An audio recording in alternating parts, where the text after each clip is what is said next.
তুই কি ভেবেছিস তোর এ পাগলামি আমি মেনে নিব? নিচে জিশানের পরিবার বসে আছে, সবাই অপেক্ষা করছে কখন কোণে নিচে নামবে। আর তুই এখানে দরজা বন্ধ করে নাটক করছিস। তোর কি একটুও লজ্জা শরম নেই রোহিণী? আম্মু, তুমি আমাকে জোর করতে পারো না। আমি জিসানকে বিয়ে করব না মানে করব না। ওই ছেলেটা একটা লম্পট। টাকার অহংকারে ওর পা মাটিতে পড়ে না। আমি মরে যাব তাও ওই ছেলের গলায় ঝুলবো না। মুখ সামলে কথা বল বেয়াদব মেয়ে। জিশান তোর বাবার বন্ধুর ছেলে, ওদের স্ট্যাটাস আমাদের সাথে যায়। আর তুই কার জন্য এই বিয়েটা ভাঙতে চাইছিস? হ্যাঁ, ওই ভিখারির ছেলে আরিয়ানের জন্যে? তুই কি ভেবেছিস আমি কিছু বুঝি না? আম্মু, আরিয়ানকে নিয়ে একটা আজে বাজে কথা বলবে না তুমি। ও আমার সবচেয়ে ভালো বন্ধু। ও ভিখারি না, ওর সম্মান আছে। আরিয়ানের মতো 10টা ছেলে জিসানের পায়ের ধুলোর সমানও হবে না। বন্ধু? হা, একটা ছেলে আর একটা মেয়ে কখনোই শুধু বন্ধু হতে পারে না। আমি আজই তোর এই বন্ধুত্বের ভূত ছাড়াবো। শফিক, তুমি দাঁড়িয়ে দাঁড়িয়ে কি দেখছো? মেয়েকে বোঝাও। ও যদি আজ নিচে না যায়, আমি কিন্তু বিষ খেয়ে এই বাড়ির সম্মান শেষ করে দিব। লুবনা, তুমি একটু শান্ত হও। মেয়েটা ভেতর থেকে কাঁদছে। বিয়ের দিন এভাবে কেউ চিল্লাচিল্লি করে? মা রোহিণী, দরজাটা খোল মা। তুই একবার দরজা খোল, আমি তোর সাথে কথা বলি। আপু, তুমিও আমাকে বুঝতে পারছো না? জিসান ভালো ছিলেন না আব্বু। তুমি প্লিজ এই বিয়েটা ভেঙে দাও। তুমি তো জানো আমি আরিয়ানকে ছাড়া অন্য কাউকে বন্ধু ভাবতেও পারি না। আর স্বামী তো অনেক দূরের কথা। আব্বু প্লিজ আমাকে বাঁচাও। রোহিণী ভেতর থেকে ফুপিয়ে কাঁদতে লাগলো। পরনে তার ভারী লাল বেনারসি, দুহাতে গাঢ় মেহেদি, কিন্তু চোখে মুখে রাজ্যের আতঙ্ক আর অসহায়ত্ব। শফিকুর রহমান দরজার বাইরে দাঁড়িয়ে দীর্ঘশ্বাস ফেললেন। তিনি জানেন জিসান ছেলে হিসেবে খুব একটা সুবিধার না, কিন্তু স্ত্রী লুবনার জেদের কাছে তিনি সবসময় অসহায়। শফিক, তুমি যদি আজ এই দরজা না ভাঙো তবে আমি লোক ডাকবো। রোহিণী, আমি তোকে শেষবারের মতো বলছি, সোজা হয়ে দরজা খোল। আমি খুলবো না। তোমরা পারলে দরজা ভেঙে আমাকে মরা অবস্থায় বের করো। রোহিণী দরজার কাছ থেকে সরে গিয়ে বিছানায় ধপ করে বসে পড়ল। ওর শ্বাস দ্রুত ওঠানামা করছে। আরিয়ানের নাম্বারে গত 1 ঘন্টায় সে অন্তত 50 বার কল করেছে, কিন্তু ছেলেটা ফোন ধরছে না। রোহিণী বুঝতে পারল এভাবে বসে থাকলে ওর জীবনটা আজই শেষ হয়ে যাবে। ওকে পালাতে হবে। আমি কিছুতেই এই বিয়ে করব না। আমাকে পালাতে হবে। হ্যাঁ, আরিয়ানের কাছে যেতে হবে। একমাত্র ওই পারে আমাকে বাঁচাতে। ওর এত বড় সাহস, ও আমার ফোন ধরছে না। রোহিণী জানালার গ্রিল ধরে নিচে তাকালো। দোতলার বারান্দা থেকে পাইপে নামা খুব একটা কঠিন না। ছোটবেলায় আরিয়ানের সাথে কত আম গাছ বেয়ে উঠেছে সে। রোহিণী ভারী শাড়ির আঁচল কোমরে শক্ত করে গুজে নিল, চোখের পানি মুছে ফেলল। আজ তাকে সাহসী হতে হবে। ধুর, এই মেয়েটা আজ কল ধরছে না কেন? ওর তো আজ বিয়ে, আমার তো যাওয়ার কথা। কিন্তু লুবনা আন্টির ওই অপমানের পর আমি কিভাবে যাই? আন্টি তো আমাকে ওদের গেটের দারোয়ান দিয়ে ধাক্কা দিয়ে বের করে দিয়েছিল। আরিয়ান লেকের ধারে ফাঁকা বেঞ্চে বসে বারবার রোহিণীর নাম্বারে ডায়াল করতে লাগলো। ওর বুকের ভেতরটা কেমন যেন ফাঁকা ফাঁকা লাগছে। রোহিণী ওর ছোটবেলার বন্ধু, সবসময়ের ছায়ার সঙ্গী। আজ সেই বন্ধু অন্যের হয়ে যাচ্ছে। হঠাৎ পেছন থেকে কারো হাঁপানো আর কান্নার মিশ্রিত কণ্ঠ শুনে আরিয়ান চমকে ঘুরে তাকালো। আরিয়ান? রোহিণী, তুই এই বেশে? তুই এখানে কি করছিস? তোর নাচ বিয়ে, তুই কাঁদছিস কেন? আমাকে বাঁচা আরিয়ান। ওরা আমাকে জোর করে জিসানের সাথে বিয়ে দিয়ে দিচ্ছিল। আমি ছাদ থেকে পাইপ বেয়ে পালিয়ে এসেছি। আমাকে তুই এখান থেকে নিয়ে চল। তুই পাগল হয়ে গেছিস? পাইপ বেয়ে নেমেছিস এই শাড়ি পরে? পড়ে গেলে কি হতো? হাত পা ভাঙতো না? আর তুই এখানে পালিয়ে এসেছিস মানে কি? আঙ্কেল আন্টি তো পাগল হয়ে যাবে। তুই কি কোনো সেন্সে আছিস? তো কি করতাম আমি? জিসানের মতো একটা নোংরা জঘন্য ছেলের গলায় ঝুলে পড়তাম? তুই তো সব জানিস আরিয়ান। জিসানের চরিত্র সম্পর্কে তুই আমাকে নিজেই বলিসনি।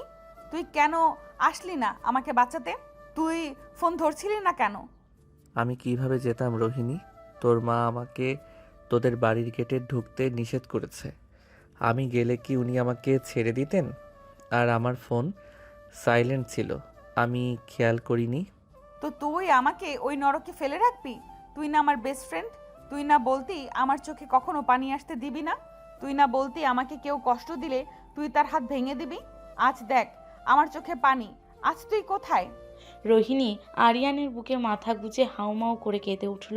ওর কান্নায় আরিয়ানের বুকের শার্ট ভিজে যেতে লাগলো। আরিয়ান কিছুক্ষণ স্তব্ধ হয়ে দাঁড়িয়ে রইল। ওর হাত দুটো কাঁপছে।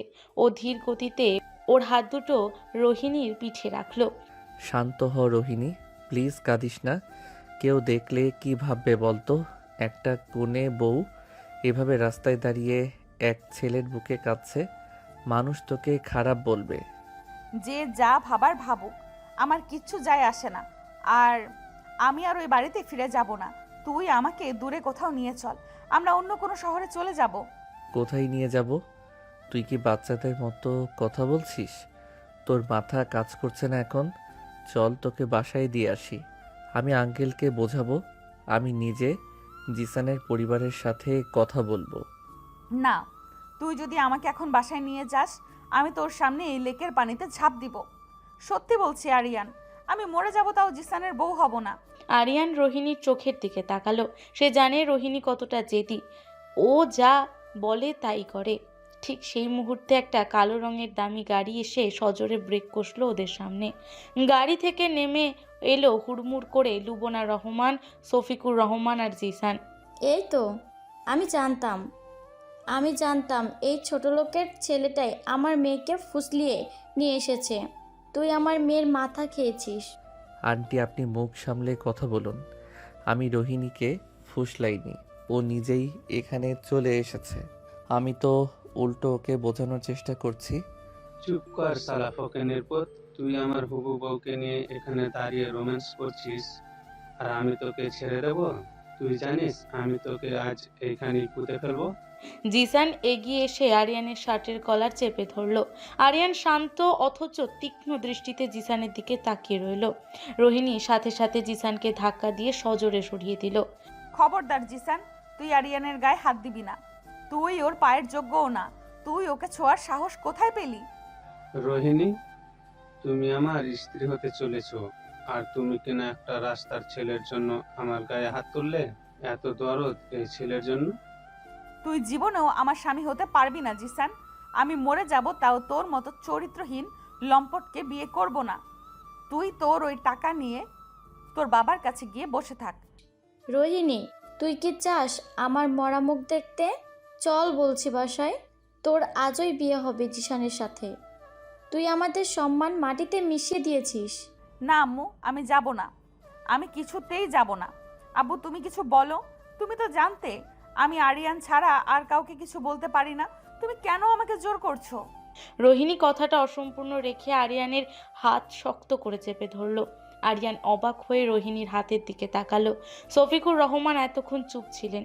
মেয়ের কান্না দেখে তার বুক ফেটে যাচ্ছিল। লুবনা, তুমি এবার একটু থামবে? তুমি কি দেখতে পাচ্ছ না মেয়েটা জিসানকে সহ্য করতে পারছে না? ও কত ভয়ে আছে তুমি বুঝতে পারছো না? তুমি চুপ করো শফিক। তোমার আশকারাতেই মেয়ে আজ এত দূর সাহস পেয়েছে। জিসান, তুমি ওকে জোর করে গাড়িতে তোলো। ওকে আজ আমি দেখিয়ে ছাড়বো কে ওর মা। আসো রোহিণী, তোমার এই জেদ আমি বাসর রাতে ভাঙবো। তোমার মতো ঘাটতারা মেয়েকে কিভাবে সাইজ করতে হয় আমার জানা আছে। আজকে রাতে তোমার সব অহংকার আমি ধুলোয় মিশিয়ে দেব। জিসান নোংরা একটা হাসি দিয়ে রোহিণীর হাত ধরতে এগিয়ে এলো। হঠাৎ আরিয়ান জিসানের হাত মাঝপথে শক্ত করে খপ করে ধরে ফেলল। আরিয়ানের মুষ্টি এতটাই শক্ত ছিল যে জিসান ব্যথায় কুকিয়ে উঠল। ও আপনাকে বারণ করেছে ওর গায়ে হাত না দিতে। কথা কানে যায় না নাকি আমি অন্য ভাষায় বোঝাবো? শালা, তুই আমার হাত ধরিস? জানিস আমি কে? আমি তোকে আজ পুলিশে দেব। তুই যেই হোস, আমার বন্ধুকে যদি তুই জোর করার চেষ্টা করিস তবে এই হাত আমি এখানেই ভেঙে গুড়িয়ে দিব। আরিয়ানের গায়ে হাত দিয়ে তুই পার পেতে পারিস, কিন্তু রোহিণীর গায়ে হাত দিলে আমি তোকে আস্ত রাখবো না।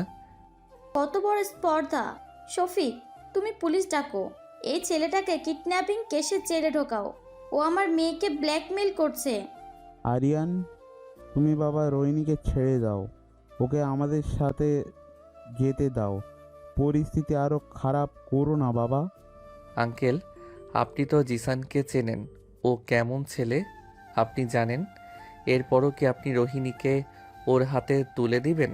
আপনি একজন বাবা হয়ে কিভাবে ওর চোখের পানি সহ্য করছেন? আমার কিছু করার নেই বাবা। আজ বিয়ে না হলে সমাজে আমার মান সম্মান সব ধুলোয় মিশে যাবে। জিসানের পরিবার অনেক ক্ষমতাবান, বিয়েটা আমাকে দিতেই হবে। সম্মান? মেয়ের জীবনের চেয়ে তোমার সমাজের সম্মান বড় হয়ে গেল আব্বু?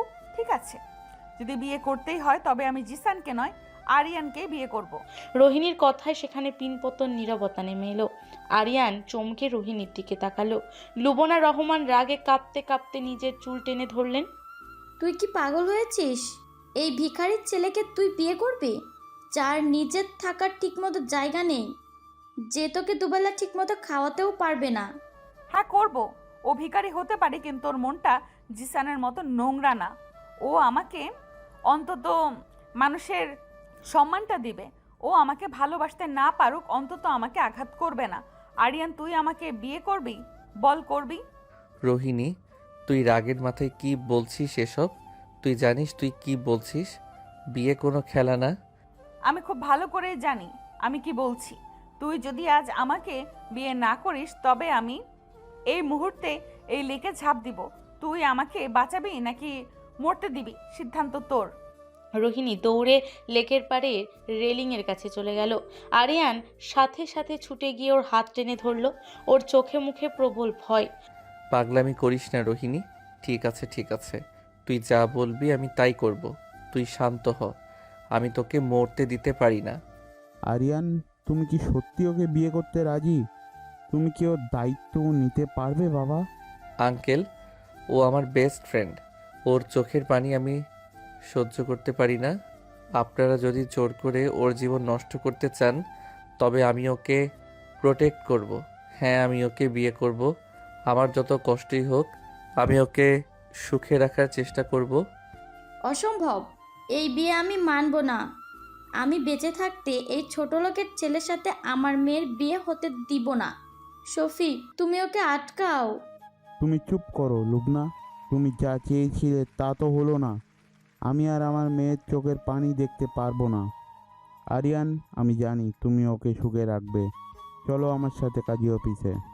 শফিকুর রহমান জিসান আর লুবনা রহমানকে হতবাক করে দিয়ে আরিয়ান আর রোহিণীকে নিয়ে কাজী অফিসে চলে গেলেন। সেখানে দ্রুত তাদের বিয়ে সম্পন্ন হলো।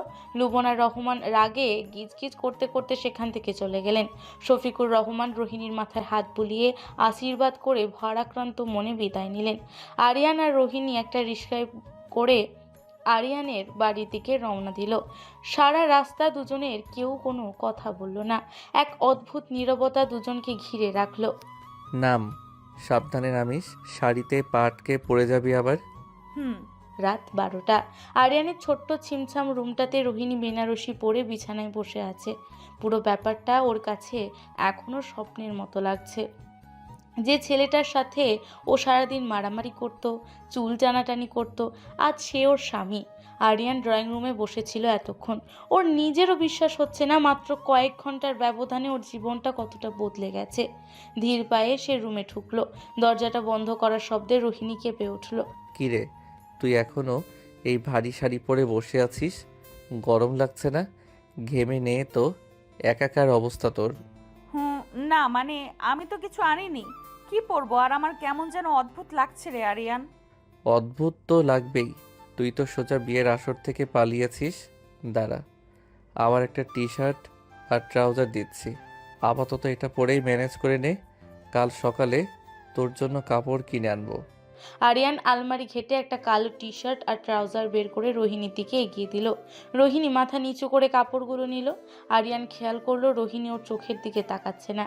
মেয়েটার চিরচেনা সেই চঞ্চলতা কোথায় যেন হারিয়ে গেছে। তুই ফ্রেশ হয়ে আয়, আমি বারান্দায় আছি। কোনো দরকার হলে ডাক দিস। রোহিণী বাথরুমে ঢুকে গেল।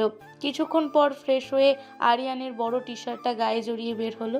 টি শার্টটা ওর হাঁটু পর্যন্ত নেমে এসেছে। মেহেদি রাঙা হাত আর ভেজা চুলে রোহিণীকে অদ্ভুত মায়াবী লাগছিল। আরিয়ান বারান্দা থেকে রুমে এসে রোহিণীকে দেখে কয়েক সেকেন্ডের জন্য থমকে গেল। ও দ্রুত চোখ সরিয়ে নিল। চল মুছে নে ভালোভাবে, না হলে ঠান্ডা লাগবে। তুই তো আবার একটুতেই অসুস্থ হয়ে যাস। আরিয়ান, হ্যাঁ বল, কি হয়েছে? খারাপ লাগছে? তুই কি আমার উপরে রেগে আছিস? রেগে কেন থাকবো? আমি তো রেগে নেই। এই যে আমি তোকে এইভাবে সবার সামনে ব্ল্যাকমেল করে জোর করে বিয়ে করলাম, তোর তো একটা নিজস্ব জীবন ছিল, তোর হয়তো অন্য কোনো পছন্দ ছিল, আমি হয়তো তোর ঘাড়ে একটা বিশাল বোঝা হয়ে গেলাম। আরিয়ান ধীর পায়ে রোহিণীর সামনে এসে দাঁড়ালো। রোহিণীর ভেজা অপরাধীর চোখের দিকে তাকিয়ে ওর বুকের ভেতরটা মোচড় দিয়ে উঠল। তুই আমার বন্ধু রোহিণী, তুই আমার ঘাড়ে কখনো বোঝা হতে পারিস না। আমি তোকে জিসানের মতো একটা পশুর হাতে কিভাবে তুলে দিতাম? তুই আমার কাছে বোঝা না, তুই আমার একটা দায়িত্ব।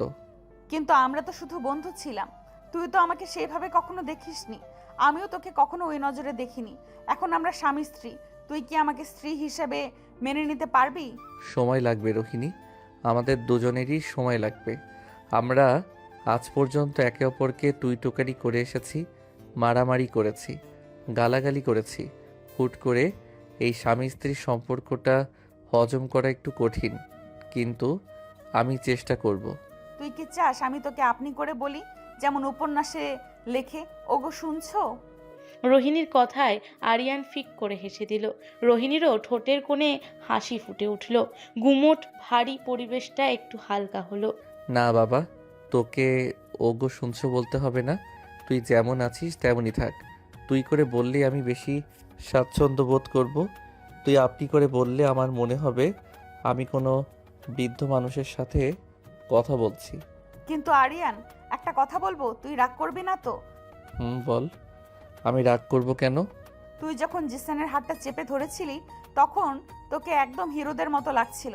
আমার বুকের ভেতর কেমন যেন একটা অদ্ভুত অনুভূতি হচ্ছিল, মনে হচ্ছিল এই মানুষটার ছায়ায় আমি পৃথিবীর সবচেয়ে নিরাপদ মেয়ে। ফাইজলামি করিস না রোহিণী, ঘুমাতে আয়, রাত অনেক হয়েছে। কাল সকালে আব্বু আম্মু আর ভাইয়া ভাবির সামনে আমাকে অনেক জবাবদিহি করতে হবে। আমি ফাজলামি করছি না রে, আমি সত্যি বলছি। তুই আজ আমাকে যে সম্মান দিয়েছিস, আমাকে যেভাবে আগলে রেখেছিস, সেটা আমার নিজের বাবাও দিতে পারেনি। রোহিণী মাথা নিচু করে কথাটা বলল। ওর গলাটা ধরে এসেছে। আরিয়ান বুঝতে পারলো মেয়েটার আজ সারাদিন কতটা মানসিক চাপের ভেতর দিয়ে গেছে। আরিয়ান আস্তে করে রোহিণীর পাশে বিছানায় বসলো। রোহিণী, এদিকে তাকা, আমার চোখের দিকে তাকা। রোহিণী ধীরে ধীরে মুখ তুলে আরিয়ানের দিকে তাকালো। আরিয়ান ওর ডান হাতটা বাড়িয়ে দিয়ে রোহিণীর মেহেদিরাঙা কাঁপতে থাকা হাতটা নিজের হাতের মুঠোয় নিল। রোহিণী একটা আলতো শিহরণ অনুভব করলো।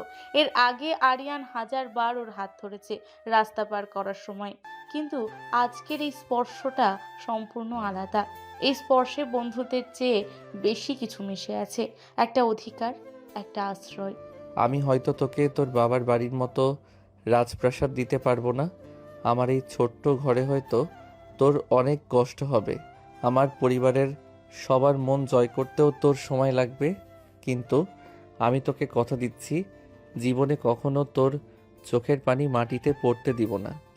স্ত্রী হিসেবে তুই আমার সম্মান, আর আমি আমার সম্মানকে সবসময় নিজের জীবনের চেয়েও বেশি আগলে রাখবো। আরিয়ানের শান্ত অথচ দৃঢ় কণ্ঠস্বর শুনে রোহিণীর চোখের কোণ বেয়ে এক ফোঁটা পানি গড়িয়ে পড়ল। ও নিজেকে আর ধরে রাখতে পারল না। আরিয়ানের বুকে মাথা গুজে হাউমাউ করে কেঁদে উঠল। আরিয়ান এবার আরোকে বাধা দিল না। ও রোহিণীকে শক্ত করে নিজের বুকে জড়িয়ে ধরল। ওর পিঠে আলতো করে হাত বুলিয়ে দিতে লাগলো। আমাকে ছেড়ে যাবি না তো আরিয়ান? আমি তোকে ছাড়া বাঁচতে পারবো না রে। আমি সবাইকে ছেড়ে, সব সম্মান ছেড়ে শুধু তোর আশ্রয়ে এসেছি, আমাকে ফেলে দিবি না তো? পাগল মেয়ে, আমি তোকে ছেড়ে কোথায় যাব? তুই তো আমার ঘাড়ের ভূত, ভূত কি এত সহজে ছাড়ে? আমি তোকে সারা জীবন এভাবেই সহ্য করব। এই, একদম ভূত বলবি না, আমি তোর বউ হই এখন। বউকে কেউ ভূত বলে? ওরে বাপরে, এখনই বউয়ের অধিকার খাটানো শুরু? আচ্ছা ঠিক আছে, ভূত বলবো না, পেতনি বলবো, পেতনি বউ। রোহিণী ভেজা চোখেই খিলখিল করে হেসে উঠল। আরিয়ান মুগ্ধ হয়ে রোহিণীর হাসি মাখা মুখের দিকে তাকিয়ে রইল। রোহিণী মুখ তুলে আরিয়ানের চোখের দিকে তাকালো। দুজনের দৃষ্টি এক হলো। আরিয়ানের চোখে যে গভীর মায়া আর ভালোবাসা দেখতে পেল রোহিণী, তা সে আগে কখনো দেখেনি। রোহিণীর মনে হলো এই মানুষটার বুকেই তার সারা জীবনের শান্তি লুকিয়ে আছে। আরিয়ান, হুম, বল। তুই অনেক ভালো রে, অনেক ভালো। আমি মনে হয় তোকে ভালোবেসে ফেলেছি, বন্ধু হিসেবে নয়, স্বামী হিসেবে। রোহিণীর কথায় আরিয়ানের হার্টবিট বেড়ে গেল। ও রোহিণীর চোখের দিকে অপলক দৃষ্টিতে তাকিয়ে রইল। রোহিণীর মুখে কোনো দুষ্টুমির ছাপ নেই, শুধু এক অদ্ভুত স্নিগ্ধতা আর আত্মসমর্পণ। রোহিণী ধীরে ধীরে আরিয়ানের মুখের দিকে এগিয়ে গেল। আরিয়ান কয়েক সেকেন্ডের জন্য থমকে গেলেও নিজেকে আর আটকাতে পারল না। সে চোখ বন্ধ করে রোহিণীর কপালে একটা দীর্ঘ উষ্ণ চুম্বন এঁকে দিল। রোহিণী চোখ বুজে সেই স্পর্শটা অনুভব করলো। ওর মনে হলো জীবনের সমস্ত শূন্যতা আজ এই একটা চুম্বনে পূর্ণ হয়ে গেল। তুই ঘুমিয়ে পড়, তোর অনেক ধকল গেছে আজ, আমি তোকে আর জ্বালাবো না। তুই কোথায় ঘুমাবি? তুই কি অন্য রুমে যাবি? না, আমি নিচে সোফায় শুয়ে পড়ছি, তুই খাটে ঘুমা, একা বিছানায় আরাম করে ঘুমা। একদম না, তুই আমার স্বামী, তুই আমার পাশে ঘুমাবি। নিচে কেন ঘুমাবি? আরে পাগলি, আমি নিচে ঘুমালে তোর সুবিধা হবে, তুই তো একা ঘুমিয়ে অভ্যস্ত, আর আমি পাশে থাকলে তোর আনইজি লাগতে পারে। তুই আসবি কিনা বল, না হলে কিন্তু আমি সারা রাত বসে থাকবো, এক ফোঁটাও ঘুমাবো না। আমার তোকে ছাড়া ভয় করবে এই নতুন বাড়িতে। আচ্ছা বাবা, আসছি। তোর জেদের কাছে তো আমি সবসময়ই হারি, আজও হারলাম, একটু সরে সর। আরিয়ান হেসে বিছানায় উঠে এলো। রোহিণী একটু সরে গিয়ে আরিয়ানকে জায়গা করে দিল। দুজন পাশাপাশি শুয়ে পড়ল। ঘরের লাইট নিভিয়ে দেওয়া হলো। শুধু জানালার ফাঁক দিয়ে চাঁদের আলো এসে রোহিণীর মুখে পড়ছে। আরিয়ান এক দৃষ্টিতে সেদিকে তাকিয়ে আছে। কিরে, এভাবে তাকিয়ে আছিস কেন? ভয় লাগছে আমাকে দেখে? হুম, ভয় তো লাগছেই, কখন যে খামচি দিয়ে দিস কে জানে। তোর তো আবার ঘুমের ঘোরে লাথি মারার অভ্যাস আছে। এই আমি খামচি দেই, লাথি মারি? দাঁড়া, দেখাচ্ছি মজা। রোহিণী কৃত্রিম রাগ দেখিয়ে আরিয়ানের দিকে ঘুরে ওর বুকে একটা হালকা চিমটি কাটলো। আরিয়ান আহ করে উঠে রোহিণীর হাতটা ধরে ফেললো। দুজনের খুব কাছাকাছি চলে এলো। দুজনের নিঃশ্বাসের শব্দ শোনা যাচ্ছে। এক অদ্ভুত মাদকতা কাজ করছে দুজনের মাঝে। রোহিণী লজ্জায় চোখ নামিয়ে নিল। খুব তো সাহস দেখাচ্ছিলি, এখন চোখ নামিয়ে নিলি কেন? লজ্জা পাচ্ছিস? কই, আমি তো সাহস দেখাইনি, আর আমি মোটেও লজ্জা পাচ্ছি না। আমার ঘুম পাচ্ছে, আমি ঘুমাবো। রোহিণী তাড়াতাড়ি চোখ বন্ধ করে ফেলল। আরিয়ান মুচকি হেসে রোহিণীর মাথায় চুলে হাত বুলিয়ে দিতে লাগলো। রোহিণী আরিয়ানের বুকের সাথে আরেকটু ঘেঁষে শুয়ে পড়ল। বন্ধুত্বের গণ্ডি পেরিয়ে আজ তারা স্বামী স্ত্রী, এক নতুন আবেগের নতুন জীবনের শুরু। কিন্তু কাল সকালে আরিয়ানের পরিবারের সামনে কী ঝড় অপেক্ষা করছে তা তারা কেউ জানে না। ভোরের স্নিগ্ধ আলো জানালার পর্দা ভেদ করে আরিয়ানের ছোট্ট ঘরের ভেতর এসে পড়েছে। ফ্যানের মৃদু শব্দ ছাড়া পুরো ঘর একদম শান্ত। রোহিণী ধীরে ধীরে চোখ খুলল। নতুন জায়গা, নতুন বিছানা। প্রথম কয়েক সেকেন্ড তার কিছুই মনে পড়ল না। পাশ ফিরতেই তার চোখ আটকে গেল আরিয়ানের দিকে। আরিয়ান এক দৃষ্টিতে তার দিকে তাকিয়ে আছে। রোহিণীর বুকের ভেতরটা হঠাৎ করেই ধক করে উঠল। কাল রাতে সব ঘটনা তার চোখের সামনে ভেসে উঠল। তুই কতক্ষণ ধরে জেগে আছিস? এই তো কিছুক্ষণ হলো। তোর ঘুম ভেঙে গেল কেন? আরেকটু ঘুমাতে পারতি, সারা রাত তো এপাশ ওপাশ করেছিস, ঠিক মতো ঘুমাসনি জানি। ঘুম কি আর আসে রে? বুকের ভেতরটা কেমন যেন টিপ টিপ করছে। আজ সকালে তোর আম্মু আব্বু আমাকে দেখে কি বলবে? তারা কি আমাকে মেনে নেবে? ভয় পাচ্ছিস? খুব ভয় লাগছে। তোর আব্বুকে তো আমি ছোটবেলা থেকেই চিনি। আঙ্কেল খুব রাগী, আর তোর বড় ভাবি তানিয়া ভাবি তো আমাকে এমনিতেই দু চোখে দেখতে পারে না। আজ আমাকে এই রূপে দেখলে তো আমাকে আজ তো খেয়ে ফেলবে। আরিয়ান মুচকি হেসে রোহিণীর কপালে ওপর পড়ে থাকা অবাধ্য চুলের গোছাটা কানের পেছনে গুজে দিল। রোহিণী এই আকস্মিক স্পর্শে একটু কেঁপে উঠল। আরিয়ানের চোখের দিকে তাকাতে তার ভীষণ লজ্জা লাগতে শুরু করলো। ভয় পাস না, আমি তো আছি। যা ঝড় আসার আমার উপর দিয়ে যাবে, তুই শুধু আমার পেছনে থাকবি, কেউ তোকে একটা কটু কথা বলার সাহস পাবে না। কিন্তু আরিয়ান, আমি তো তোর এই শার্ট আর ট্রাউজার পরে আছি, এইভাবে কি সবার সামনে যাওয়া ঠিক হবে? তোর আম্মু কি ভাববে? আচ্ছা দাঁড়া, আমি ছোঁয়াকে ডাক দিচ্ছি। ও নিশ্চয়ই উঠে গেছে। ওর কোনো একটা শাড়ি বা সালোয়ার কামিজ আপাতত পরে নে, তারপর আমি বাজার থেকে তোর জন্য নতুন কাপড় নিয়ে আসবো। আরিয়ান বিছানা ছেড়ে উঠে দরজা খুলতে যাবে, ঠিক তখনই দরজায় কড়া নাড়ার শব্দ হলো। আরিয়ান দরজা খুলতেই দেখলো তার ছোট বোন ছোঁয়া দাঁড়িয়ে আছে। ছোঁয়ার চোখে মুখে তীব্র বিস্ময় আর আতঙ্ক। ভাইয়া, তুই নাকি কাল রাতে বিয়ে করেছিস? তানিয়া ভাবি তো পুরো বাড়ি মাথায় তুলে ফেলছে। আব্বু তো রেগে আগুন হয়ে আছে। ডাইনিং রুমে সবাই তোর জন্য অপেক্ষা করছে। আমি আসছি। ছোঁয়া শোন, তোর ভাবি ভেতরে আছে। ওর তো কোনো কাপড় নেই। তোর একটা সুতির শাড়ি বা ভালো কোনো জামা ওকে দে তো আপাতত। ভাবি মানে সত্যি বিয়ে করেছিস? আর কে সে? ছোঁয়া আরিয়ানকে সরিয়ে ভেতরে উকি দিল। বিছানায় রোহিণীকে বসে থাকতে দেখে ছোঁয়ার চোখ কপালে ওঠার জোগাড়। রুহিণী আপু, তুই মানে আপনি? ভাইয়া, তুই রুহিণ আপুকে বিয়ে করছিস? ওহ মাই গড, আমরা তো বিশ্বাস হচ্ছে না। ছোঁয়া প্লিজ আমাকে তুই করেই বল। তোরা আমাকে এইভাবে দেখলে আমার খুব আনইজি লাগে। না না, তুমি এখন আমার বড় ভাবি। আমি তোমাকে তুই বলবো কোন সাহসে? দাঁড়াও, আমি আমার সবচেয়ে সুন্দর শাড়িটা তোমার জন্য নিয়ে আসছি। আজ তোমাকে একদম নতুন বইয়ের মতো সাজাবো। ছোঁয়া এক দৌড়ে নিজের রুমে চলে গেল। আরিয়ান একটা দীর্ঘশ্বাস ফেলে রোহিণীর দিকে তাকালো। ছোঁয়া তোকে খুব পছন্দ করে, অন্তত একজন তো তোর পক্ষে আছে। তুই রেডি হয়ে নে, আমি ড্রয়িং রুমে যাচ্ছি। আরিয়ান, আমাকে একা ফেলে যাবি না প্লিজ। আমিও তোর সাথে যাব। আমি একা ওই ঘরের ভেতরে যেতে পারবো না। আচ্ছা ঠিক আছে, তুই আগে শাড়িটা পরে নে, আমি বারান্দায় অপেক্ষা করছি। আধ ঘন্টা পর রোহিণী ছোঁয়ার দেওয়া একটা হালকা নীল রঙের সুতির শাড়ি পরে রেডি হলো। চোখে মুখে কোনো সাজ নেই, শুধু হাতে কালকে সেই গাঢ় মেহেদি। আরিয়ান রোহিণীর হাত ধরে ধীর পায়ে ড্রয়িং রুমের দিকে এগোলো। ড্রয়িং রুমে পিনপতন নীরবতা। সোফায় গম্ভীর মুখে বসে আছেন আকবর সাহেব, তার পাশেই চোখ মুছছেন সাইমা বেগম। অন্য সোফায় আরিয়ানের বড় ভাই নিহাল বিরক্তি নিয়ে বসে আছে, আর তার স্ত্রী তানিয়া ঠোঁট বাঁকিয়ে দাঁড়িয়ে আছে। একপাশে দাদাভাই খবরের কাগজ পড়ছেন। আরিয়ান আর রোহিণীকে ড্রয়িং রুমে ঢুকতে দেখে আকবর সাহেব ফেটে পড়লেন। তোর এত বড় সাহস কি করে হলো আরিয়ান? তুই আমাকে তোর মাকে না জানিয়ে এত বড় একটা সিদ্ধান্ত নিয়ে নিলি? তাও আবার কার মেয়েকে বিয়ে করেছিস? শফিকুর রহমানের মেয়ে, যাদের টাকার গরমে মাটিতে পা পড়ে না? আব্বু, পরিস্থিতি এমন ছিল যে আমাকে বিয়েটা করতেই হতো। রোহিণী বিপদে পড়েছিল, ওর মা ওকে জোর করে এমন একটা ছেলের সাথে বিয়ে দিচ্ছিল যে ছেলেটা একটা লম্পট। ও আচ্ছা, তো তুই সমাজসেবক হয়ে গেলি? অন্যের বাড়ির মেয়ে বিপদে পড়েছে বলে তুই তাকে বিয়ে করে ঘরে তুলে আনবি? তোর নিজের কোনো ভবিষ্যৎ নেই। তুই তো এখনও ঠিকমতো চাকরিতে প্রমোশনই পাসনি। আরে নিহাল, তুমি বুঝতে পারছো না? তোমার ভাই তো আসলে লটারি জিতেছে। শফিক সাহেবের একমাত্র মেয়ে, কোটি কোটি টাকার সম্পত্তি।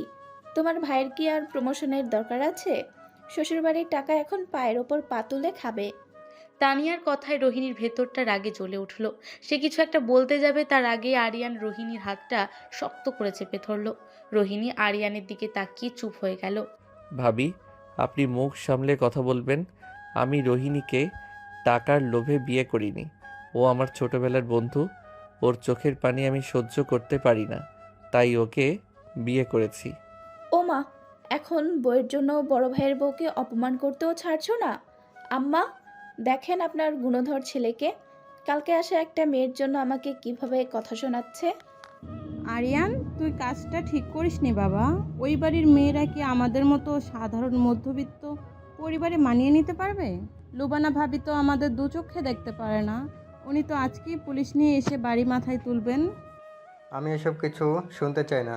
এই বিয়ে আমি মানি না। তুই এখনই এই মেয়েকে ওর বাপের বাড়িতে রেখে আয়। আমার বাড়িতে কোনো বেয়াদব বড়লোকের মেয়ের জায়গা নেই। আকবর, চুপ করবি তুই? বয়সের সাথে সাথে কি তোর বুদ্ধি কমে যাচ্ছে? বিয়ে কি কোনো পুতুল খেলা যে বললে আর ভেঙে গেল? কিন্তু আব্বা, আপনি তো জানেন লুবানা ভাবি কেমন মহিলা। ওনার মেয়ে আমাদের বাড়িতে। লুবানা যেমনই হোক, এই মেয়েটা এখন আমাদের বাড়ির বউ, আরিয়ানার স্ত্রী। তুই কি চাস তোর ছেলে তার স্ত্রীকে রাস্তায় ফেলে দিয়ে আসুক? এই শিক্ষা দিয়েছি আমি তোকে। মা, রোহিণী তুই এদিকে কাছে আয়। দাদাভাইয়ের ডাকে রোহিণী ধীর পায়ে তার কাছে গিয়ে দাঁড়ালো। দাদাভাই রোহিণীর মাথায় হাত বুলিয়ে দিলেন। রোহিণীর চোখ দিয়ে টপ টপ করে পানি পড়তে লাগলো। কাঁদিস না মা, এই বাড়ি এখন তোর। কে কি বললো তাতে আমার কিছু যায় আসে না। আরিয়ান যখন তোর হাত ধরেছে তখন সে তোকে কখনো ছাড়বে না। যা, রহিমের সাথে রান্নাঘরে গিয়ে একটু চা বানিয়ে নিয়ে আয় সবার জন্য। নতুন বউয়ের হাতে মিষ্টি চা খেয়ে দেখি আজ। জি দাদা ভাই। রোহিণী চোখ মুছে রান্নাঘরের দিকে পা বাড়ালো। রহিমা খালা রোহিণীকে দেখে খুশিতে জড়িয়ে ধরলো। আহারে, আমার মাটা কত সুন্দর বউ হয়েছে আমাদের আরিয়ানের। আয় মা, আমি তোকে চা বানানো দেখিয়ে দিচ্ছি। রোহিণী যখন চা বানাচ্ছিল তখন রান্নাঘরের দরজায় এসে দাঁড়ালো তানিয়া। তার চোখে মুখে চরম ঘৃণা আর তাচ্ছিল্য। কি গো মহারানী, জীবনে কোনোদিন তো এক গ্লাস পানিও নিজে ঢেলে খাওনি, আজ চা বানাতে এসেছো? শোনো, এটা তোমার বাপের বাড়ি না যে কাজের লোক তোমার মুখের সামনে সব রেডি করে রাখবে। এখানে থাকতে হলে খাটতে হবে। ভাবি আপনি চিন্তা করবেন না, আমি কাজ করতে পারবো। আরিয়ানের জন্য আমি সব করতে পারবো। আরিয়ানের জন্য? হা, 2 দিন পরেই যখন এই গরমে মেকআপ গলে পড়বে আর বাথরুম পরিষ্কার করতে হবে, তখন বুঝবে ভালোবাসা কাকে বলে। তোমার ওই ফাহাদ তো এখনও তোমার জন্য পাগল হয়ে ঘোরে, তাই না? তাকে বাদ দিয়ে এই গরিবটাকে জুটাইলা কেন? রোহিণীর হাত কেঁপে গেল। ফাহাদের নাম শুনে সে কিছুটা অপ্রস্তুত হয়ে পড়ল। ফাহাদ তার ইউনিভার্সিটিতে পড়তো এবং রোহিণীকে খুব পছন্দ করত, কিন্তু রোহিণী কখনো ফাহাদকে পাত্তা দেয়নি। তানিয়া সেই ফাহাদের কথা এখন তুলছে কেন? ভাবি, ফাহাদ আমার জীবনে কেউ ছিল না, এখনো নেই। আমার স্বামী আরিয়ান। আপনি দয়া করে আজে বাজে কথা বলবেন না।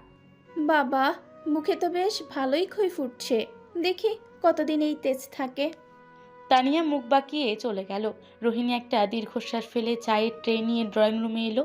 ঠিক সেই মুহূর্তে বাড়ির বাইরে একটা গাড়ির হর্ন শোনা গেল এবং পরক্ষণেই লুবনা রহমান ঝড়ের বেগে বাড়ির ভেতর প্রবেশ করলেন। তার সাথে শফিকুর রহমানও আছে। লুবনা রহমানের চোখে মুখে আগুন জ্বলছে। কোথায় কোথায় সে ছোট লোকের ছেলেটা? আর আমার কালনাগিনী মেয়েটা কোথায়? লুবনা রহমানের চিৎকারে পুরো বাড়ির মানুষ চমকে উঠল। আকবর সাহেব সোফা থেকে দাঁড়িয়ে গেলেন। লুবানা ভাবি, আপনি এভাবে চিৎকার করে আমার বাড়িতে ঢুকছেন কেন? এটা আপনার ড্রয়িং রুম নয়।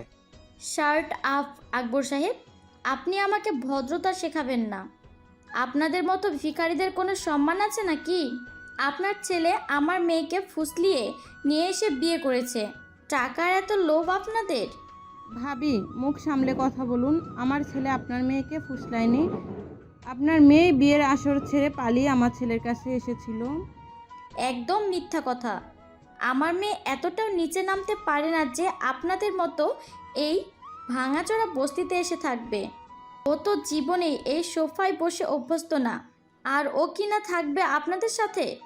রোহিণী, কোথায় তুই? চল আমার সাথে।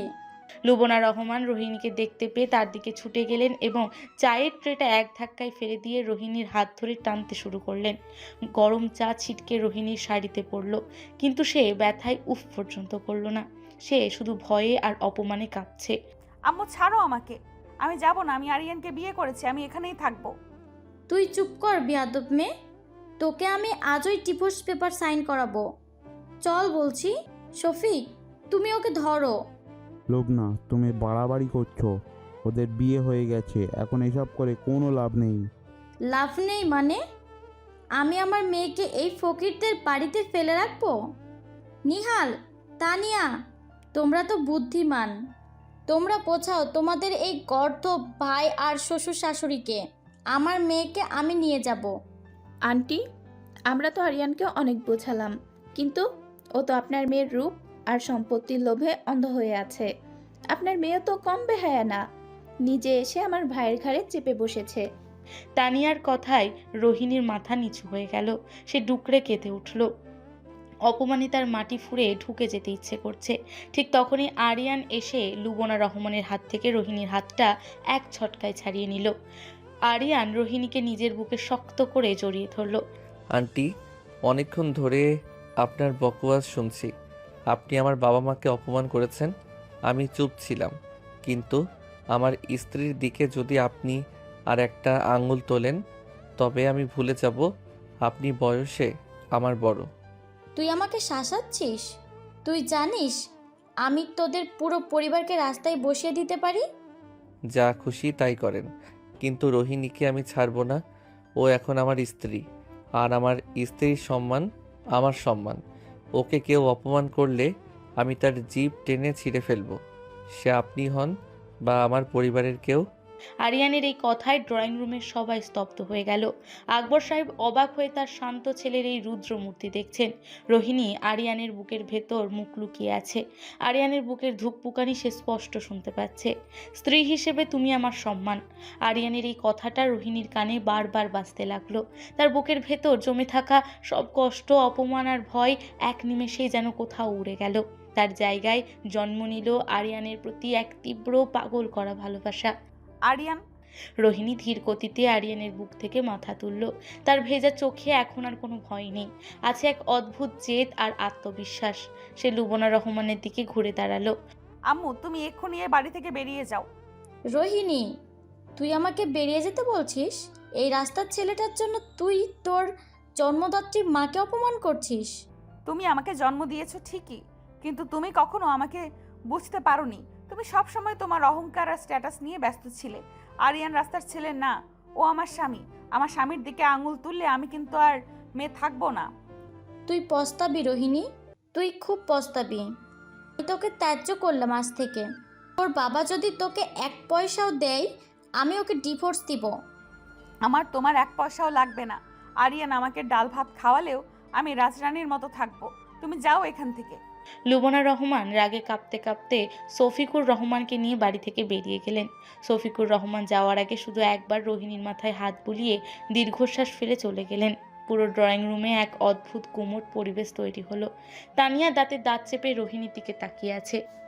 বাহ, মায়ের মুখের ওপর দরজা বন্ধ করে দিলে। তা বলি, বড়লোকের সম্পত্তি তো আর জুটল না আরিয়ানের কপালে। এই ফকিরের বাড়িতে ফকিরনি হয়ে থাকতে পারবে তো?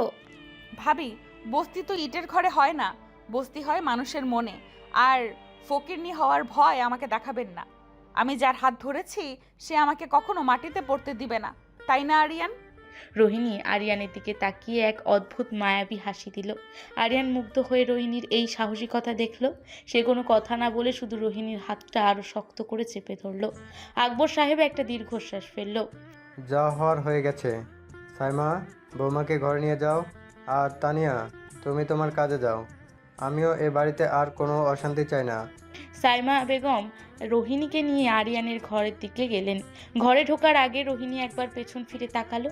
আরিয়ান সেখানেই দাঁড়িয়ে আছে, তার চোখে মুখে এক অদ্ভুত প্রশান্তি। রোহিণী বুঝতে পারল এই নতুন সংসারের রূঢ় বাস্তবতা যতই কঠিন হোক না কেন, আরিয়ানের এই একটা স্পর্শ আর বিশ্বাস তাকে যে কোনো পাহাড় ডিঙানোর শক্তি দেবে। তুই শুধু এইভাবেই আমার হাতটা ধরে রাখিস আরিয়ান, আমি তোর জন্য পুরো পৃথিবীর সাথে লড়াই করতে পারবো। আরিয়ান ধীর পায়ে ঘরের দিকে এগোলো। আজ থেকে তাদের এক নতুন লড়াই শুরু। কিন্তু তারা কেউ জানে না তানিয়ার মনে ইতিমধ্যে এক ভয়ঙ্কর ষড়যন্ত্রের বীজ বোনা শুরু হয়ে গেছে। রোহিণী আর আরিয়ানের এই নতুন গড়ে ওঠা বিশ্বাস ভাঙার জন্য তানিয়া যে কোনো পর্যায়ে যেতে প্রস্তুত। সকাল 10টা। আরিয়ানের ছোট্ট বাড়ির ড্রয়িং রুমে বসে তানিয়া খবরের কাগজ উল্টাচ্ছে। রোহিণী রান্নাঘর থেকে আরিয়ানের জন্য দুপুরের টিফিন বক্সে খাবার গুছিয়ে বের হলো। আজ আরিয়ান অফিসে যাওয়ার সময় তাড়াহুড়ো করে টিফিন নিতে ভুলে গেছে। রোহিণী ভাবলো নিজে অফিসে গিয়ে দিয়ে আসবে। তাকে তৈরি হতে দেখে তানিয়া বাঁকা হাসলো। ও মা, মহারানী দেখি ভর দুপুরে সেজেগুজে কোথায় চললেন? বাপের বাড়ি তো আর যাওয়ার মুখ নেই। তা এই গরিবের সংসারে আর যাওয়ার জায়গাই বা কোথায় তোমার? ভাবি, আমি আরিয়ানের অফিসে যাচ্ছি। ওর টিফিন ফেলে গেছে, ওকে খাবারটা দিয়ে আমি সোজা চলে আসব। ও মা, বরের অফিসে যাচ্ছ? তা যাও যাও, তবে একটু সাবধানে থেকো। আরিয়ানের অফিসে নীলা নামের একটা মেয়ে আছে না? মেয়েটা কিন্তু আরিয়ানের জন্য একদম পাগল। সারাদিন আরিয়ানের টেবিলেই পড়ে থাকে। তুমি আবার সেখানে গিয়ে সিন ক্রিয়েট করো না। নীলা? নীলাকে? আরিয়ান তো আমাকে কখনো নীলার কথা বলেনি। পুরুষ মানুষ কি আর নিজের বউকে অন্য মেয়ের কথা বলে? বোকা মেয়ে, তুমি তো নতুন। আরিয়ানের ওই অফিসে চাকরি পাওয়ার পর থেকে নীলাই ওর সব কাজ করে দেয়। দুজনে এক টিফিন বক্স থেকে খাবারও খাই শুনেছি। এখন তুমি হঠাৎ করে উড়ে এসে জুড়ে বসেছ, নীলার তো একটু কষ্ট হবেই। তানিয়ার কথায় রোহিণীর বুকের ভেতরটা হঠাৎ করে ছ্যাত করে উঠল। আরিয়ান তো তাকে কোনোদিন কোনো নীলার কথা বলেনি। রোহিণী কোনো উত্তর না দিয়ে টিফিন বক্সটা হাতে শক্ত করে ধরে বাড়ি থেকে বেরিয়ে গেল। একটা রিক্সা নিয়ে সে সোজা আরিয়ানের অফিসে পৌঁছালো। অফিসের ভেতর ঢুকে রিসেপশনে জিজ্ঞেস করলো, সে আরিয়ানের ডেস্কে গেল। সেখানে গিয়ে যা দেখলো তাতে রোহিণীর মাথায় রক্ত উঠে গেল। এটা কে? এই মেয়েটা আরিয়ানের এত কাছে ঘেঁষে দাঁড়িয়ে ল্যাপটপে কি দেখছে? আরিয়ান হাসছে কেন এত? আরিয়ানের ডেস্কে নীলা নামের মেয়েটি ঝুঁকে দাঁড়িয়ে আছে। তার একটা হাত আরিয়ানের চেয়ারের হাতলে, আর তারা দুজন ল্যাপটপের স্ক্রিনে কিছু একটা দেখে হাসছে। রোহিণীর বুকের ভেতর ঈর্ষার আগুন দাউ দাউ করে জ্বলে উঠল। সে গটগট করে হেঁটে আরিয়ানের টেবিলের সামনে গিয়ে দাঁড়ালো। টিফিন বক্সটা সজোরে টেবিলের ওপর রাখলো। রোহিণী, তুই মানে তুমি এখানে হঠাৎ করে? কোনো দরকার ছিল? দরকার ছাড়া কি স্ত্রীর স্বামীর কাছে আসতে মানা আছে? নাকি আমি অসময়ে এসে কারো পার্সোনাল স্পেসে ডিস্টার্ব করে দিলাম? আরে আরিয়ান, ইনি কে? তোমার স্ত্রী নাকি? ও মাই গড, তুমি তো বলনি তোমার স্ত্রী এত সুন্দর। হ্যালো ভাবি, আমি নীলা, আরিয়ানের কলিগ। নীলা হাসি মুখে হাত বাড়িয়ে দিল রোহিণীর দিকে, কিন্তু রোহিণী নীলার হাত ধরল না। সে অত্যন্ত ঠান্ডা এবং তীক্ষ্ণ দৃষ্টিতে নীলার দিকে তাকিয়ে রইল। নীলা কিছুটা অপ্রস্তুত হয়ে হাত নামিয়ে নিল। আমার স্বামীর সাথে আপনার ঠিক কী ধরনের সম্পর্ক আমি জানি না, তবে একটা কথা স্পষ্ট করে বলে দেই, আমার স্বামী বিবাহিত। বিবাহিত পুরুষের সাথে একটা দূরত্ব বজায় রেখে কাজ করাটা ভদ্রতার লক্ষণ। আশা করি বুঝতে পেরেছেন। রোহিণী, এসব কি বলছো তুমি? নীলা আমার খুব ভালো বন্ধু আর কলিগ। তুমি ওকে এভাবে অপমান করছো কেন? অপমান? আমি অপমান করছি? আর তুমি যে আমার সামনে দাঁড়িয়ে অন্য একটা মেয়ের পক্ষ নিচ্ছ সেটা কি? আমি তোমার টিফিন নিয়ে এত রোদ মাথায় করে এসেছি আর তুমি আমাকে বকা দিচ্ছ? Aryan, it's okay. ভাবি হয়তো আমাকে ভুল বুঝছেন। আমি বরং এখন যাই, তোমরা কথা বলো। নীলা মাথা নিচু করে সেখান থেকে চলে গেল। আরিয়ান বিরক্ত হয়ে রোহিণীর দিকে তাকালো। রোহিণীর চোখে পানি টলমল করছে, কিন্তু তার চোয়াল শক্ত। তুই এটা কি করলি রোহিণী? অফিস এটা আমার, এখানে সবাই আমাকে সম্মান করে। তুই সবার সামনে নীলাকে এভাবে কথা শোনালি কেন? ও তো কিছুই করেনি। ও কিছুই করেনি। ও এত কাছে কেন দাঁড়িয়েছিল তোর? আর তুই ওর দিকে তাকিয়ে এত হাসছিলি কেন? তুই তো আমাকে বলিসনি তোর অফিসে এত সুন্দরী কোনো কলিগ আছে। তুই কি পাগল হয়ে গেছিস? অফিসের কাজের ব্যাপারে কথা বলছিলাম। এখানে হাসাহাসির কি আছে? আর তুই কি আমাকে সন্দেহ করছিস? হ্যাঁ করছি। তোর উপর আমার অধিকার আছে। আমি চাই না অন্য কোনো মেয়ে তোর আশেপাশে থাকুক। তুই শুধু আমার। তুই তো অদ্ভুত জেদ করছিস রোহিণী। আমি অফিসে চাকরি করি, এখানে ছেলে মেয়ে সবাই আছে। আমি কি সবার সাথে কথা বলা বন্ধ করে দিব? তুই যা খুশি কর। তোর টিফিন আমি নিয়ে এসেছি, এটা তুই খা আর না খা তোর নীলাকে নিয়ে খা। আমি চললাম। রোহিণী আর এক মুহূর্ত না দাঁড়িয়ে অফিস থেকে বেরিয়ে গেল। আরিয়ান পেছন থেকে ডাকলো, কিন্তু রোহিণী শুনল না। আরিয়ান দীর্ঘশ্বাস ফেলে চেয়ারে বসে পড়ল। মেয়েটা এত পজিটিভ হয়ে যাচ্ছে কেন? বিকেলে অফিস থেকে ফিরে আরিয়ান দেখলো বাড়ির ড্রয়িং রুমে রোহিণী বসে হাসাহাসি করছে। সাথে বসে আছে একটা স্মার্ট দামি পোশাক পরা ছেলে। আরিয়ান ভালো করে খেয়াল করে দেখলো ছেলেটা কবির, রোহিণীর ছোটবেলার আরেক বন্ধু। আরে দোস্ত, তুই আসলেই পাগল। বিয়ের আসর থেকে পাইপ বেয়ে কেউ পালায়? আমি তো শুনেই হাসতে হাসতে মরে যাচ্ছি। তুই আর বলিস না, আমি তো ভয়ে মরে যাচ্ছিলাম, কিন্তু আমার হিরো তো আমাকে ঠিকই বাঁচিয়ে আনলো। আচ্ছা কবির, তুই কিন্তু আগের চেয়ে অনেক হ্যান্ডসাম হয়েছিস। তোর এই গার্লফ্রেন্ডটার কি খবর? আরে বাদ দে তো ওর কথা। তুই তো এখন ম্যারিড। তা তোর স্বামী আরিয়ান সাহেব কেমন আছেন? ওনার তো আবার খুব রাগ। ঠিক তখনই আরিয়ান ড্রয়িং রুমে ঢুকলো। কবির আর রোহিণীকে একসাথে হাসতে দেখে তার বুকের ভেতরটা কেমন যেন ভারী হয়ে এলো। কবির উঠে দাঁড়িয়ে আরিয়ানের সাথে হাত মেলালো। Hello Aryan, congratulations bro. আমাদের রোহিণীকে তো তুমি একদম ছিনিয়ে আনলে। থ্যাঙ্কস। তুমি বসো, আমি ফ্রেশ হয়ে আসছি। আরিয়ান শোনো না, কবির আমার জন্য কতগুলো চকলেট আর ড্রেস এনেছে দেখো। ও তো পরশু কানাডা চলে যাবে, তাই দেখা করতে আসলো। তুই বস না আমাদের সাথে। আমার মাথা ব্যথা করছে, তোমরা কথা বলো। আরিয়ান গম্ভীর মুখে নিজের রুমে চলে গেল। রোহিণী বুঝতে পারলো না আরিয়ান হঠাৎ এমন কেন করলো। কবির ঘন্টাখানেক পর চলে যাওয়ার পর রোহিণী রুমে গিয়ে দেখলো আরিয়ান বারান্দায় চুপচাপ দাঁড়িয়ে। কিরে, তুই একা এখানে দাঁড়িয়ে আছিস কেন? তোর না মাথা ব্যথা? আমি চা করে আনবো? দরকার নেই। তোর কি হয়েছে বল তো? অফিসে ওই মেয়ের সাথে কথা বললাম বলে এখনো রেগে আছিস? না, আমি রেগে নেই। তুই তোর বড় লোকের বন্ধুদের সাথে সময় কাটা, আমার মতো ছোট লোকের সাথে কথা বলার কি দরকার? আরিয়ান, তুই কবিরকে নিয়ে এসব বলছিস কেন? ও তো আমার ছোটবেলার বন্ধু। ও তো শুধু দেখা করতে এসেছিল।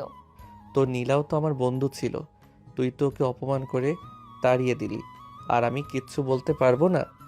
তুই কবিরের সাথে নীলার তুলনা করছিস? কবির আর আমি একসাথে বড় হয়েছি, আর তুই ওই নীলার সাথে। আমি নীলার সাথে কি বল? আমি কি নীলার সাথে প্রেম করছি? তোর যদি আমাকে এতই সন্দেহ হয় তাহলে আমার সাথে আছিস কেন?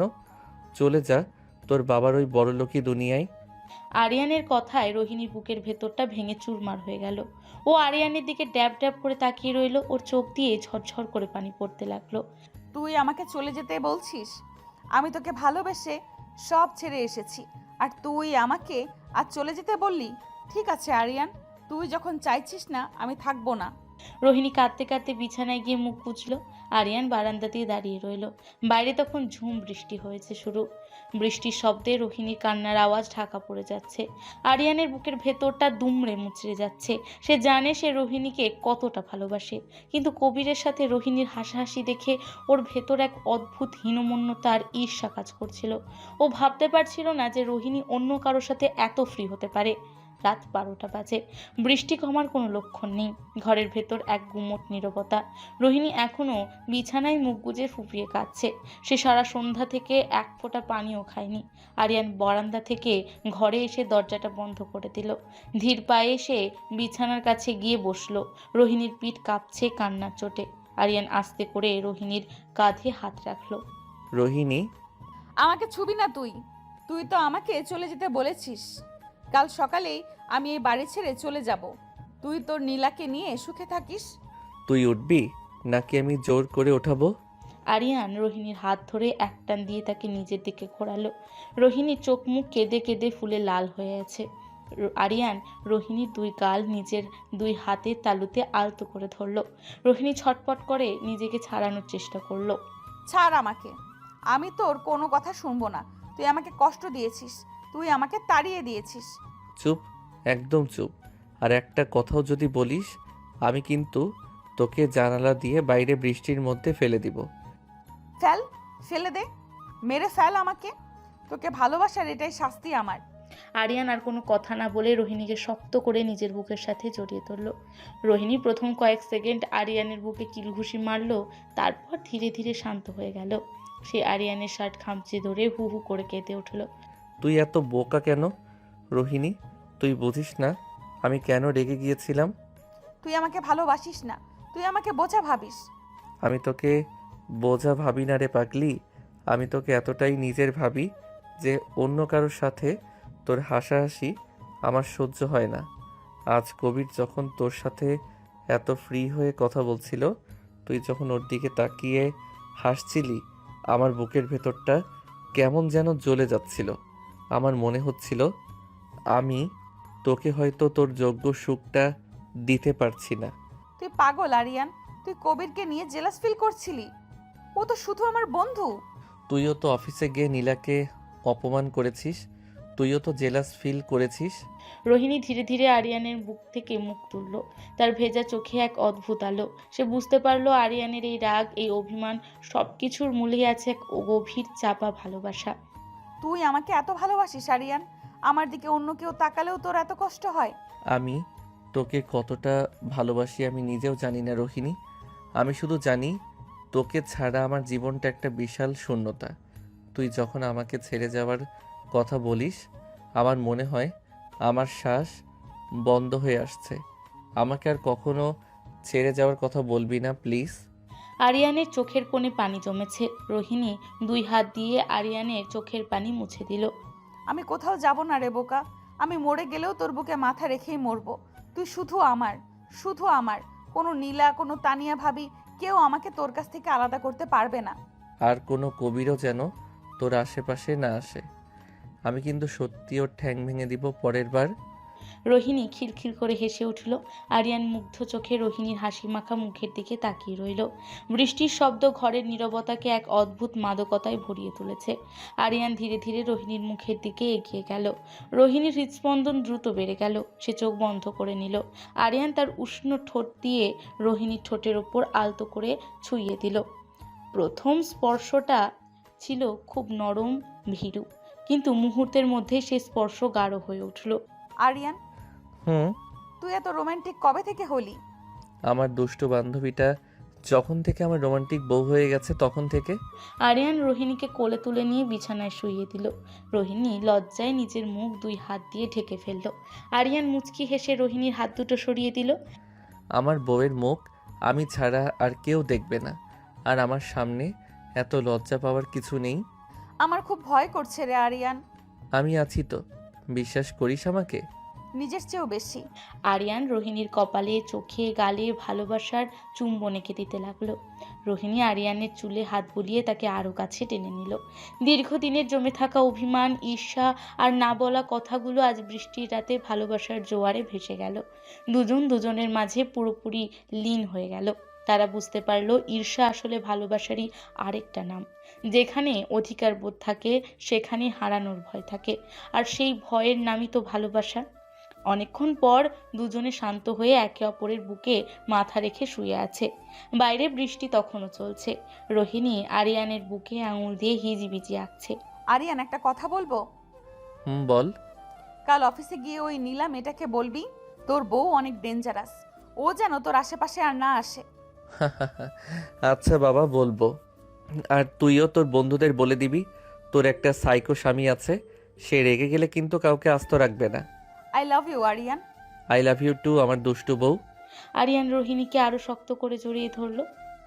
দুজনের জীবনে আজ এক নতুন অধ্যায়ের সূচনা হলো। সব ভুল বোঝাবুঝি, সব দূরত্ব আজ শেষ। কিন্তু তারা কেউ জানে না তাদের এই ভালোবাসা, এই বিশ্বাস ভাঙার জন্য বাইরের ঘরে তানিয়া এক ভয়ঙ্কর প্ল্যান তৈরি করে বসে আছে। কাল সকালে যে ঝড় আসতে চলেছে তার জন্য তারা কেউ প্রস্তুত নয়।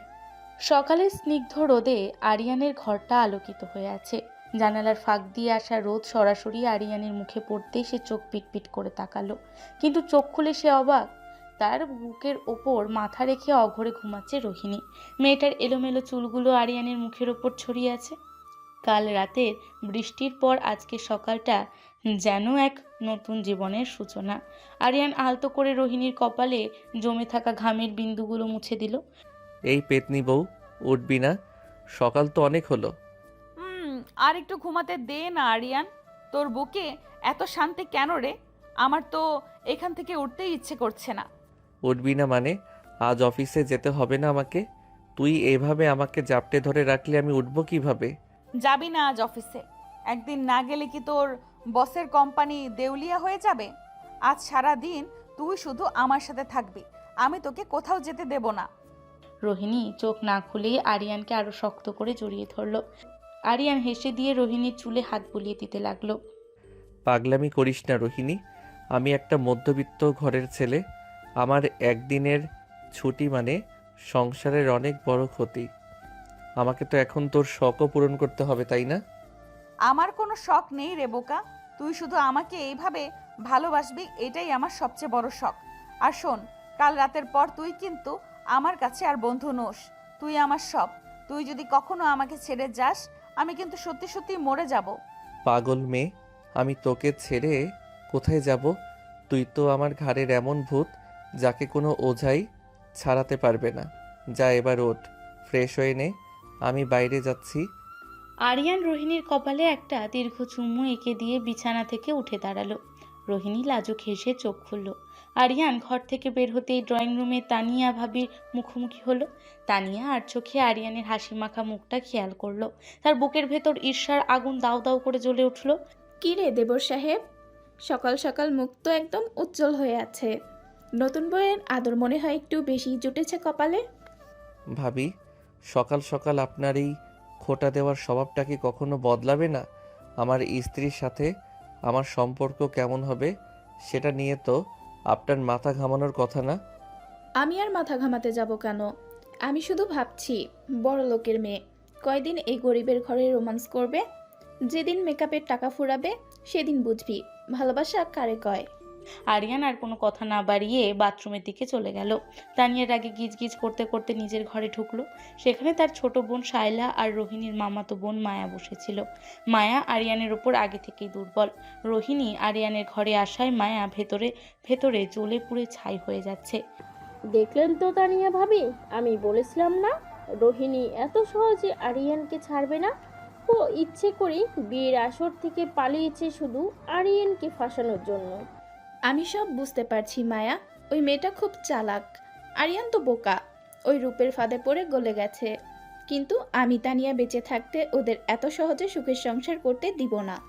কিন্তু আপু, তুই কি করবি? ওরা তো কাল রাতে, মানে বুঝতেই পারছিস, ওদের তো ফুলসজ্জা হয়ে গেছে। ওদের মাঝে তো এখন অনেক ভালোবাসা। ভালোবাসা? হাহ! যে ভালোবাসা একদিনে তৈরি হয় তা ভাঙতেও একদিনই লাগে। আমি ওদের এমন জায়গায় আঘাত করব যেখান থেকে আরিয়ান আর কোনোদিন ঘুরে দাঁড়াতে পারবে না। কিভাবে ভাবি? আমাকে কি করতে হবে বলুন? আমি আরিয়ানকে চাই। রোহিণী আমার চেয়ে কোনো দিক দিয়েই সুন্দর না। ওর শুধু বাবার টাকা আছে। আমি আরিয়ানকে আমার করে নিতে চাই। তুই পাবি আরিয়ানকে। শোন, রোহিণীর ভার্সিটিতে ফাহাদ নামে একটা ছেলে ছিল না, যে রোহিণীর জন্য পাগল ছিল? হ্যাঁ, ফাহাদ তো এখনো রোহিণীকে চায়, কিন্তু রোহিণী তো ওকে কখনো পাত্তাই দেয়নি। পাত্তা দেয়নি, কিন্তু এখন দিবে। মানে আমরা প্রমাণ করব যে রোহিণী ফাহাদকে পাত্তা দিচ্ছে। শায়লা, তুই ফাহাদের সাথে যোগাযোগ কর। ওকে বলবি রোহিণীর সাথে কিছু এডিটেড ছবি আর ফেক হোয়াটসঅ্যাপ চ্যাটের স্ক্রিনশট রেডি করতে। Fake chat? মানে কি লিখবো সেখানে?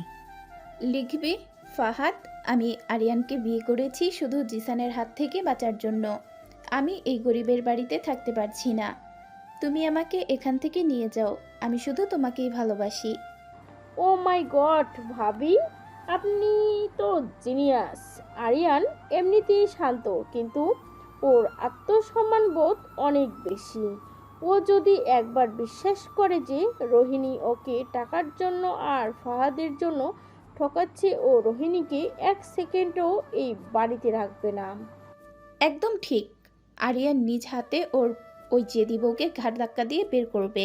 শুধু ফাহাদকে বলবি কাজটা নিখুঁত হতে হবে। ছবির এডিটিং যেন কেউ ধরতে না পারে। তানিয়া, মায়া আর শায়লা মিলে এক ভয়ঙ্কর ষড়যন্ত্রের জাল বুনতে লাগলো। তারা জানে না এই ষড়যন্ত্র শুধু একটা সংসার নয়, দুটো মানুষের আত্মাকে চিরজীবনের জন্য পঙ্গু করে দিতে পারে। দুপুর 2টা। আরিয়ান অফিসে বসে একটা জরুরি ফাইল দেখছিল। হঠাৎ পিয়ন এসে একটা খাম তার টেবিলে রেখে গেল। স্যার, নিচে থেকে এক লোক এই খামটা দিয়ে গেল। আপনার নাম লেখা আছে। আমার নাম? কে দিল? কোনো নাম নেই খামের ওপর। জি না স্যার, লোকটা দিয়ে সাথে সাথে চলে গেছে। আরিয়ান কিছুটা অবাক হয়ে খামটা হাতে তুলে নিল। খামটা খুলতে ভেতর থেকে কয়েকটি প্রিন্ট করা ছবি আর কাগজ বেরিয়ে এলো। প্রথম ছবিটা দেখিয়ে আরিয়ানের সারা শরীর বিদ্যুৎ স্পৃষ্টের মতো কেঁপে উঠল। ছবিতে দেখা যাচ্ছে রোহিণী আর ফায়াদ একটা ক্যাফেতে বসে একে অপরের হাত ধরে আছে। রোহিণীর মুখে মিষ্টি হাসি। ছবিগুলো এতটাই নিখুঁত যে বোঝার উপায় নেই এগুলো এডিটেড। না, এটা হতে পারে না। রোহিণী ফাহাদের সাথে? কিন্তু ও তো কাল সারাদিন বাড়িতেই ছিল। আরিয়ানের হাত কাঁপছে। সে পরের কাগজগুলো দেখতে লাগলো। হোয়াটসঅ্যাপ চ্যাটের স্ক্রিনশট, রোহিণীর নাম্বার থেকে পাঠানো মেসেজ। ফাহাদ, আমি আরিয়ানকে বিয়ে করেছি শুধু বাবার হাত থেকে বাঁচার জন্য। এই ভিখারির বাড়িতে আমার দম বন্ধ হয়ে আসছে। তুমি আর কিছুদিন ওয়েট করো জান। আমি আরিয়ানের কাছ থেকে ডিভোর্স নিয়ে তোমার কাছে চলে আসব। ওই ছোট লোকের ছেলের সাথে আমি এক বিছানায় ঘুমাতে পারবো না। মেসেজগুলো পড়ে আরিয়ানের মনে হলো কেউ তার বুকের ভেতর ধারালো ছুরি চালিয়ে দিয়েছে। কাল রাতের বৃষ্টির শব্দ, রোহিণীর কান্না, তার বলা আমি তোকে ছাড়া বাঁচবো না, সব কিছু মিথ্যে মনে হতে লাগলো। আরিয়ানের চোখের সামনে সব ঝাপসা হয়ে আসছে। তার মানে রোহিণী শুধু তাকে ব্যবহার করেছে, জিসানের হাত থেকে বাঁচার জন্য তাকে একটা ঢাল হিসেবে ব্যবহার করেছে। তুই আমার সাথে এমন করতে পারলি রোহিণী? তুই আমার ভালোবাসা নিয়ে, আমার বিশ্বাস নিয়ে এমন নোংরা খেলা খেললি? আমি তো তোকে নিজের চেয়েও বেশি বিশ্বাস করেছিলাম। আরিয়ানের চোখ থেকে টপ টপ করে পানি কাগজের ওপর পড়তে লাগলো। সে খামটা মুচড়ে ডাস্টবিনে ফেলে দিতে গিয়েও থেমে গেল। সে কাগজগুলো নিজের ব্যাগে ঢুকিয়ে নিল। তার মাথায় এখন কিছুই কাজ করছে না। তার শুধু মনে হচ্ছে পৃথিবীটা এখনই ধ্বংস হয়ে যাক। সন্ধ্যা 7টা। আরিয়ান ধীর পায়ে বাড়িতে ঢুকলো। তার চোখ মুখ বসা, চুল উস্কো খুস্কো। রোহিণী ড্রয়িং রুমে বসে টিভি দেখছিল। আরিয়ানকে দেখেই সে ছুটে এসে হাসি মুখে তাকে জড়িয়ে ধরতে গেল। আরিয়ান, আজ এত দেরি হলো কেন তোর? জানিস আমি তোর জন্য কখন থেকে অপেক্ষা করছি। তুই না এলে আমার কিছুই ভালো লাগে না। তুই যা, তাড়াতাড়ি ফ্রেশ হয়ে নে, আমি খাবার দিচ্ছি। রোহিণী আরিয়ানের গলা জড়িয়ে ধরতে যাবে, হঠাৎ আরিয়ান অত্যন্ত শীতলভাবে রোহিণীর হাত দুটো সরিয়ে দিয়ে কয়েক কদম পিছিয়ে গেল। রোহিণী চমকে উঠল। কি হলো, তুই এমন পিছিয়ে গেলি কেন? তোর কি শরীর খারাপ? আমার শরীর ঠিক আছে, তুই আমাকে ছুবি না, আমার ক্লান্ত লাগছে, আমি রুমে যাচ্ছি। তুই এইভাবে কথা বলছিস কেন আরিয়ান? অফিসে কি বসের সাথে ঝগড়া হয়েছে? আচ্ছা বাদ দে, তুই আগে খেয়ে নে, তারপর শুনবো সব। আমি তোর প্রিয় ইলিশ মাছ রেঁধেছি আজকে। আমি খাবো না, আমার খিদে নেই, তুই খেয়ে নে। আরিয়ান আর এক মুহূর্ত না দাঁড়িয়ে সোজা নিজের রুমে ঢুকে দরজাটা সজোরে বন্ধ করে দিল। রোহিণী থমকে দাঁড়িয়ে রইল। তার বুকের ভেতরটা কেমন যেন ফাঁকা হতে শুরু করলো। কাল রাতে সেই পাগল প্রেমিক আরিয়ান আজ হঠাৎ এমন অপরিচিত আচরণ কেন করছে? এভাবে কেটে গেল পুরো একটা দিন। আরিয়ান রোহিণীর সাথে একটা কথাও বলছে না। রোহিণী রুমে গেলে আরিয়ান বারান্দায় চলে যায়। রোহিণী খাবার নিয়ে গেলে আরিয়ান প্লেট ঠেলে সরিয়ে দেয়। রাতে এক বিছানায় শুয়েও আরিয়ান পিঠ ফিরিয়ে একদম কোনায় শুয়ে থাকে। রোহিণী রাতে ডুকরে কাঁদে, কিন্তু আরিয়ান একবারও ফিরে তাকায় না। তার এই অবহেলা রোহিণীকে তিলে তিলে শেষ করে দিচ্ছে। আমি কি অপরাধ করেছি? কেন ও আমাকে এমন শাস্তি দিচ্ছে? কাল রাত পর্যন্ত তো সব ঠিক ছিল। হঠাৎ করে কি এমন হলো যে ও আমার ছায়াও মারাচ্ছে না? আমি এই নীরবতা সহ্য করতে পারছি না। পরের দিন রাত 11টা। আরিয়ান বারান্দা থেকে রুমে ঢুকতেই দেখলো রোহিণী দরজার সামনে দাঁড়িয়ে আছে। তার চোখ মুখ কেঁদে কেঁদে ফুলে গেছে, ঠোঁট কাঁপছে। সে আজ একটা ফয়সালা করেই ছাড়বে। তুই কোথায় যাচ্ছিস? আজ আমি তোর পথ ছাড়বো না, তোকে উত্তর দিতেই হবে। রোহিণী, সরো সামনে থেকে, আমার মাথা ঠিক নেই, আমি এখন কথা বলতে চাই না। কথা তোকে বলতেই হবে আরিয়ান। তুই আমাকে এইভাবে তিলে তিলে কেন মারছিস? আমি কি করেছি? আমি কি তোর কোনো কথায় কষ্ট দিয়েছি? তুই আমাকে বকা দে, তুই আমাকে মার, কিন্তু এই নীরবতা দিয়ে আমাকে শেষ করিস না। আমি মরে যাব আরিয়ান। রোহিণী আরিয়ানের শার্টের কলার খামচে ধরে হু হু করে কেঁদে উঠল। আরিয়ানের বুকের ভেতরটা ছটপট করে উঠল, কিন্তু চোখের সামনে ভেসে উঠল সেই মেসেজ, আমিও ওই ছোট লোকের ছেলের সাথে ঘুমাতে পারবো না। আরিয়ানের চোয়াল শক্ত হয়ে গেল। সে সজোরে রোহিণীর হাত দুটো নিজের কলার থেকে ছাড়িয়ে তাকে ধাক্কা দিয়ে বিছানায় ফেলে দিল। তুই মরলে আমার কি যায় আসে রোহিণী? তুই তো এমনিতেও আমাকে ঘেন্না করিস, তাই না? তুই কি বলছিস এইসব? আমি তোকে ঘেন্না করব কেন? তুই তো আমার জান আরিয়ান। আমি তোকে ছাড়া কিছুই ভাবতে পারি না। চুপ, একদম চুপ। আর একটা মিথ্যা কথাও যদি তোর ওই নোংরা মুখ থেকে বের হয়, আমি তোকে খুন করে ফেলবো। জান, আমি তোর জান। তুই তো আমাকে শুধু একটা ডাস্টবিন ভেবেছিস, যেখানে জিসানের হাত থেকে বাঁচার জন্য এসে আশ্রয় নিয়েছিস। আরিয়ান, তুই এসব কি বলছিস?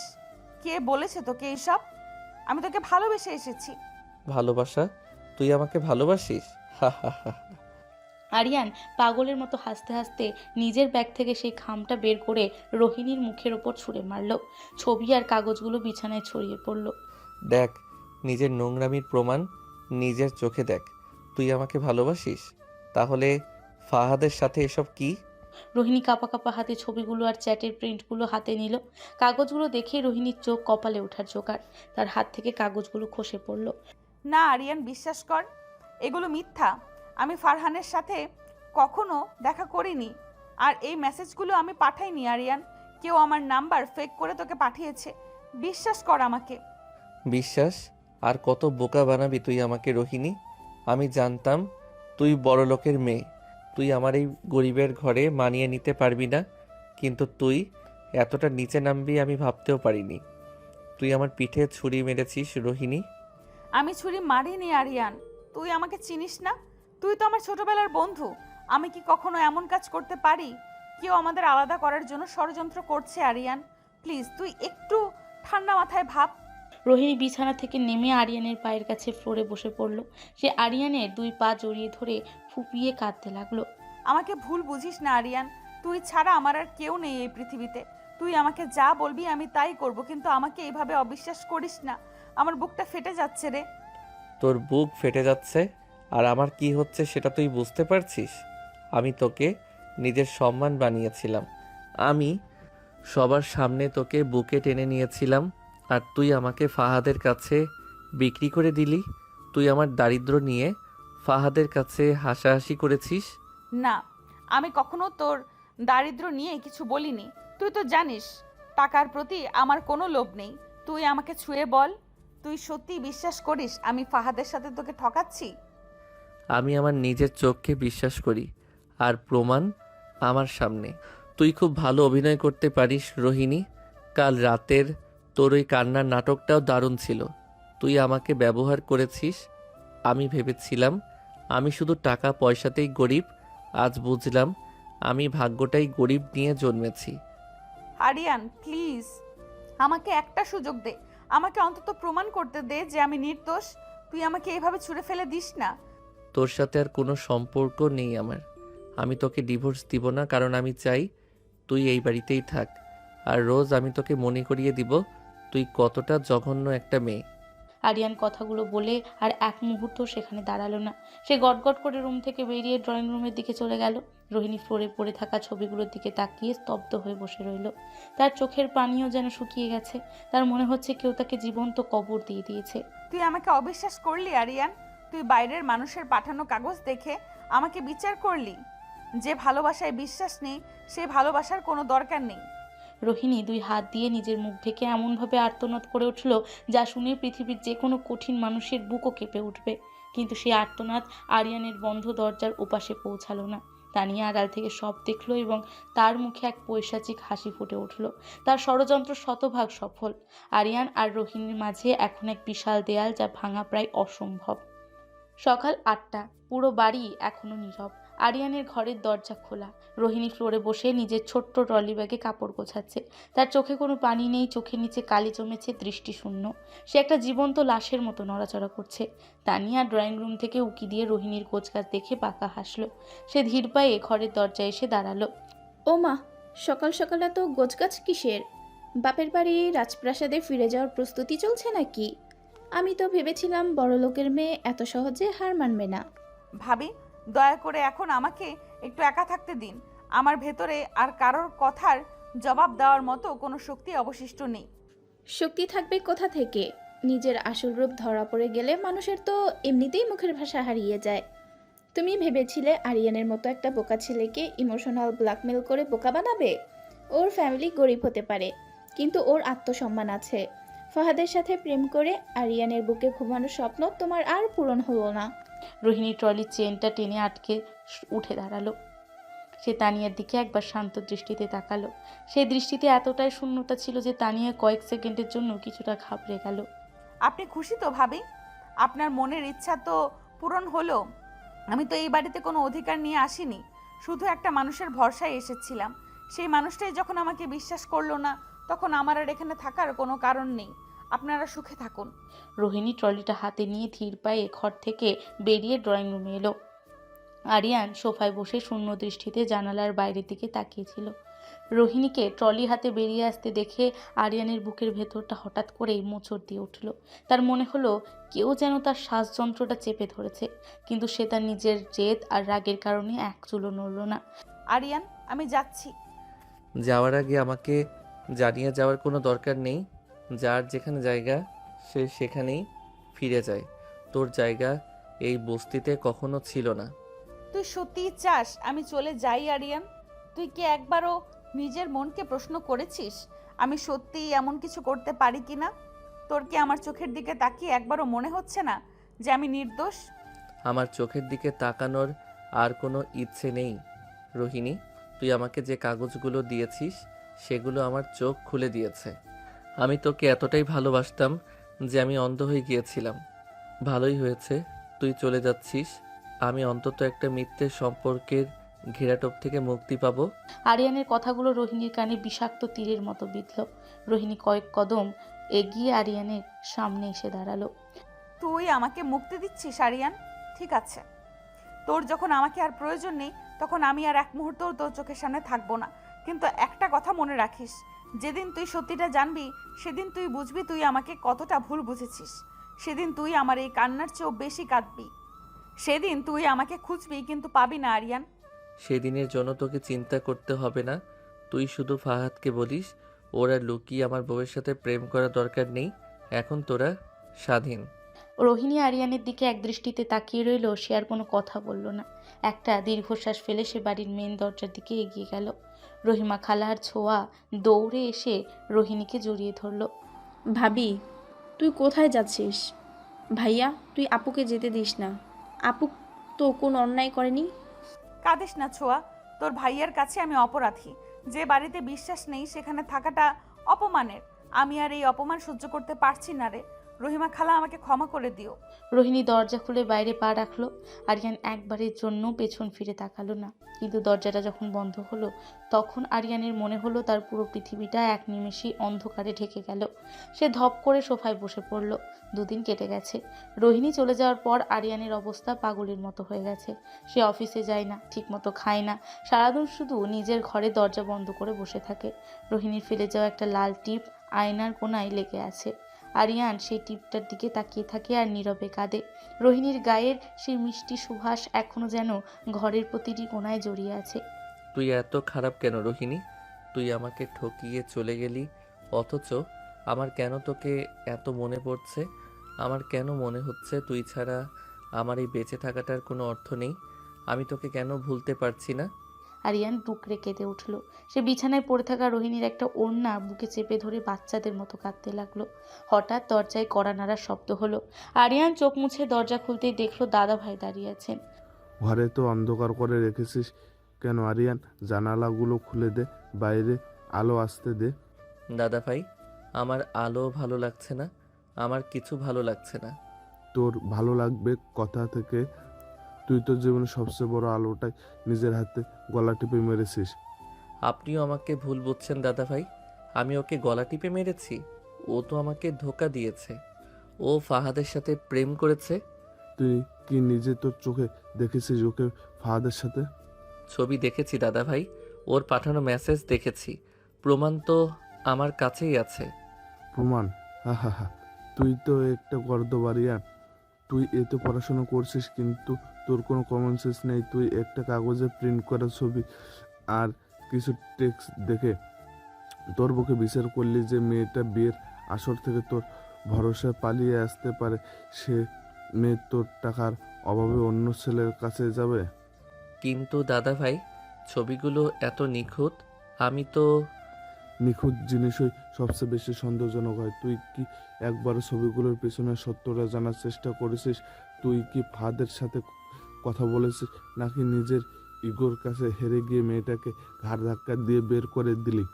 তুই তো মেয়েটাকে ভালোবাসিস নি আরিয়ান, তুই তো শুধু ওর উপর অধিকার ফেলেছিস। দাদা ভাইয়ের কথায় আরিয়ানের বুকের ভেতরটা কেঁপে উঠল।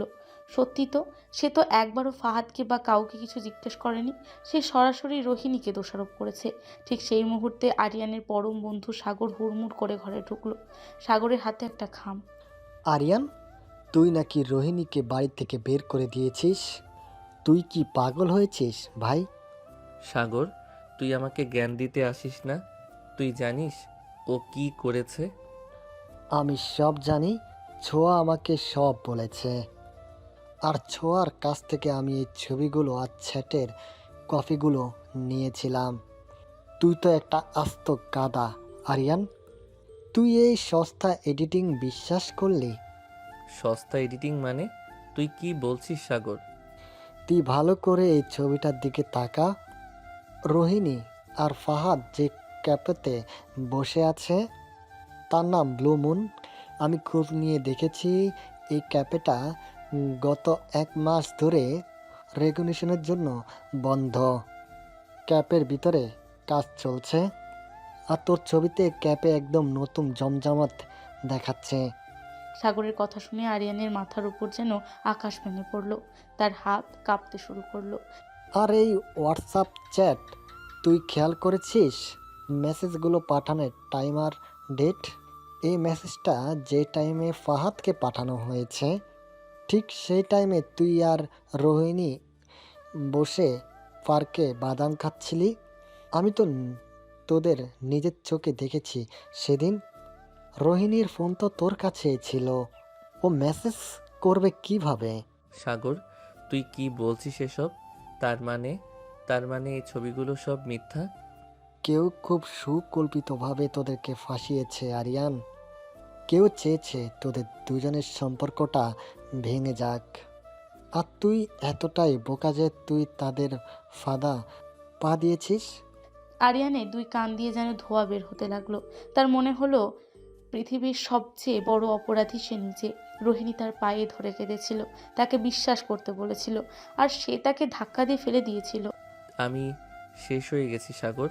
আমি নিজের হাতে আমার রোহিণীকে খুন করেছি। আমি ওর চোখের পানি বিশ্বাস করিনি। আমার মতো জঘন্য মানুষ এই পৃথিবীতে আর একটাও নেই। এখন কেঁদে কোনো লাভ নেই আরিয়ান। আগে আমাদের বের করতে হবে এই ষড়যন্ত্রের পিছনে কে আছে। চল, আমার সাথে ফাহাদকে আমি চিনি।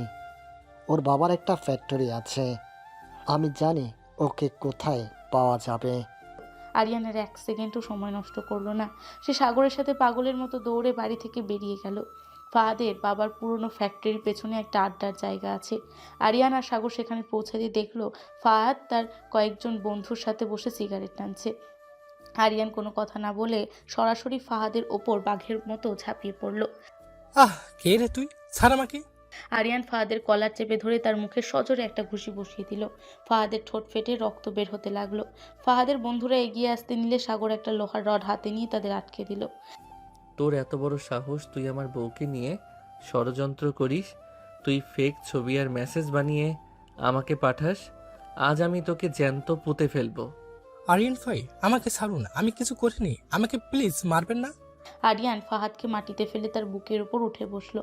সে পাগলের মতো ফাহাদকে একের পর এক ঘুষি মারতে লাগলো। আরিয়ানের চোখ দিয়ে তখন আগুনের ফুলকা বের হচ্ছে। বল বল, কেন তুই আমার রোহিণীকে ফাঁসিয়েছিস? তোকে এই কাজ করতে কে বলেছে? তুই নিজে থেকে এত বড় সাহস পাবি না? বল, কে তোর পেছনে? ভাই ভাই আমাকে ছেড়ে দিন, আমি সব সত্যি বলছি। আমি একা এসব করিনি, আমাকে এসব করাতে বলা হয়েছে। কে বলেছে? নাম বল শুয়োরের বাচ্চা, নাম বল। তানিয়া ভাবি, আপনার বড় ভাইয়ের বউ তানিয়া ভাবি আর রোহিণীর বোন মায়া, ওরা দুজন আমাকে দিয়ে এসব করিয়েছে। মায়া আপনাকে ভালোবাসে আর তানিয়া ভাবি রোহিণীকে এই বাড়ি থেকে তাড়াতে চায়। ওরাই আমাকে টাকা দিয়ে এডিট দিয়ে ছবি বানাতে বলেছিল। ভাই আমি সত্যি বলছি, রোহিণীর সাথে আমার কোনো সম্পর্ক নেই। ফাহাদের মুখে তানিয়া আর মায়ার নাম শুনে আরিয়ান স্তব্ধ হয়ে গেল। তার হাত আপনা আপনি থেমে গেল। নিজের পরিবারের মানুষ, নিজের ভাবি এত বড় বেইমানি করলো তার সাথে, শুধু একটু ঈর্ষা আর স্বার্থের জন্য তারা একটা মেয়ের জীবন এভাবে শেষ করে দিল। ভাবি? আমার নিজের ভাবি? আরিয়ান উঠ, ওকে মেরে আর কোনো লাভ নেই। আসল কালপিট তো তোর বাড়িতে বসে আছে। আরিয়ান টলতে টলতে উঠে দাঁড়ালো। তার পুরো শরীর অবশ হয়ে আসছে। তার চোখে ভাসছে রোহিণীর সেই কান্নার মুখটা। যেদিন তুই সত্যিটা জানবি, সেদিন তুই বুঝবি তুই আমাকে কতটা ভুল বুঝেছিস। সেদিন তুই আমার এই কান্নার চেয়েও বেশি কাঁদবি। রোহিণী সেই কথাটা আরিয়ানের কানের কাছে বারবার বাজতে লাগলো। আরিয়ান সাগরের সামনেই রাস্তায় হাঁটু গেড়ে বসে হাউমাউ করে কেঁদে উঠল। আমি ওকে কি জবাব দিব সাগর? আমি কোন মুখে ওর সামনে গিয়ে দাঁড়াবো? আমি ওকে নিজের হাতে আমার ঘর থেকে তাড়িয়ে দিয়েছি। আমি ওর চরিত্রের উপর দাগ লাগিয়েছি। ও তো আমাকে কোনোদিন ক্ষমা করবে না রে। আরিয়ান শান্ত হ, রোহিণী তোকে ভালোবাসে। তুই ওর কাছে গিয়ে ক্ষমা চা, ও ঠিক বুঝবে। তুই আগে ওর কাছে যা, বাড়ি হিসাব পরে হবে। আগে তোর স্ত্রীকে ফিরিয়ে আন। আরিয়ান সাগরের কথা শুনে পাগলের মতো উঠে দাঁড়ালো। সে কোনো গাড়ি না নিয়ে বৃষ্টির মধ্যেই দৌড়াতে শুরু করলো। হ্যাঁ, বাইরে তখন মুষলধারে বৃষ্টি শুরু হয়েছে। আরিয়ান রাস্তার কাদা পানি কোনো কিছুর তোয়াক্কা না করে দৌড়াচ্ছে। তার শুধু একটাই লক্ষ্য, রোহিণী। শফিকুর রহমানের বিশাল অট্টালিকার সামনে এসে আরিয়ান হাঁপাতে হাঁপাতে থামলো। বৃষ্টির পানিতে তার পুরো শরীর ভিজে একাকার। সে গেটের দারোয়ানকে ধাক্কা দিয়ে সরিয়ে ভেতরে ঢুকতে চাইলো। এই, কে তুমি? ভেতরে যাওয়া নিষেধ, ম্যাডাম বারণ করেছে। আমাকে ছাড়ুন, আমি রোহিণীর স্বামী। আমাকে ওর সাথে দেখা করতে হবে। রোহিণী, রোহিণী তুই কোথায়? নিচে আয় রোহিণী, আমাকে মাফ করে দে। আরিয়ানের চিৎকারে শফিকুর রহমান আর লুবনা রহমান বারান্দায় বেরিয়ে এলেন। লুবনা রহমান আরিয়ানকে দেখে রাগে ফেটে পড়লেন। এত বড় স্পর্ধা, তুই আবার এই বাড়িতে এসেছিস? তুই আমার মেয়েকে মিথ্যা অপবাদ দিয়ে বাড়ি থেকে বের করে দিয়েছিস, আর এখন এখানে এসে নাটক করছিস? দারোয়ান, ঘাট ধাক্কা দিয়ে বের করো ওকে। আন্টি প্লিজ, আমাকে একবার রোহিণীর সাথে কথা বলতে দিন। আমি সব জেনে গেছি। আমি ফাহাদকে ধরেছিলাম। এটা একটা ষড়যন্ত্র ছিল। আমার ভাবি আর মায়া মিলে এই প্ল্যান করেছিল।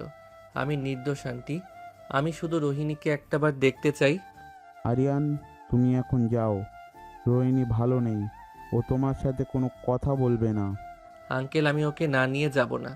আমি এখানেই মরে যাব, কিন্তু ওকে ছাড়া যাব না। রোহিণী, আমি জানি তুই আমার কথা শুনতে পাচ্ছিস। তুই নিচে আয়, আমাকে একটা শাস্তি দে। তুই যা বলবি আমি তাই করব।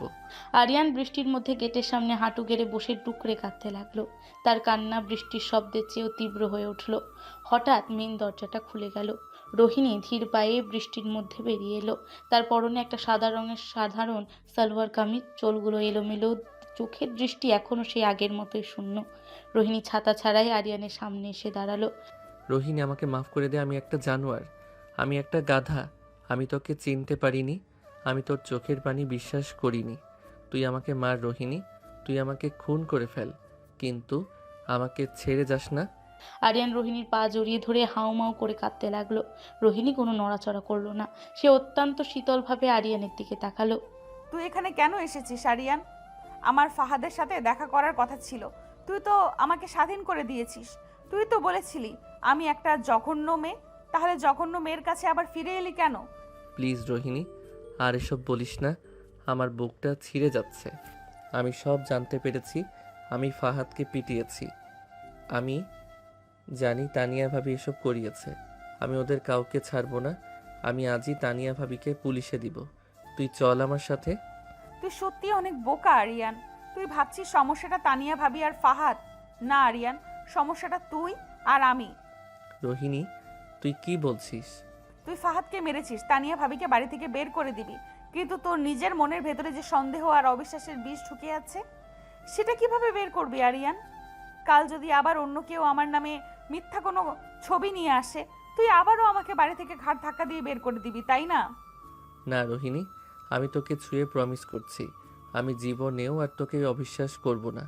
আমি মরে গেলেও তোর নামে কোনো কথা বিশ্বাস করব না। আমাকে শুধু একটা সুযোগ দে। রোহিণী আরিয়ানের দুই হাত দুটো নিজের পা থেকে আলতো করে সরিয়ে দিল। সে কয়েক কদম পিছিয়ে গিয়ে আরিয়ানের চোখের দিকে তাকালো। সুযোগ?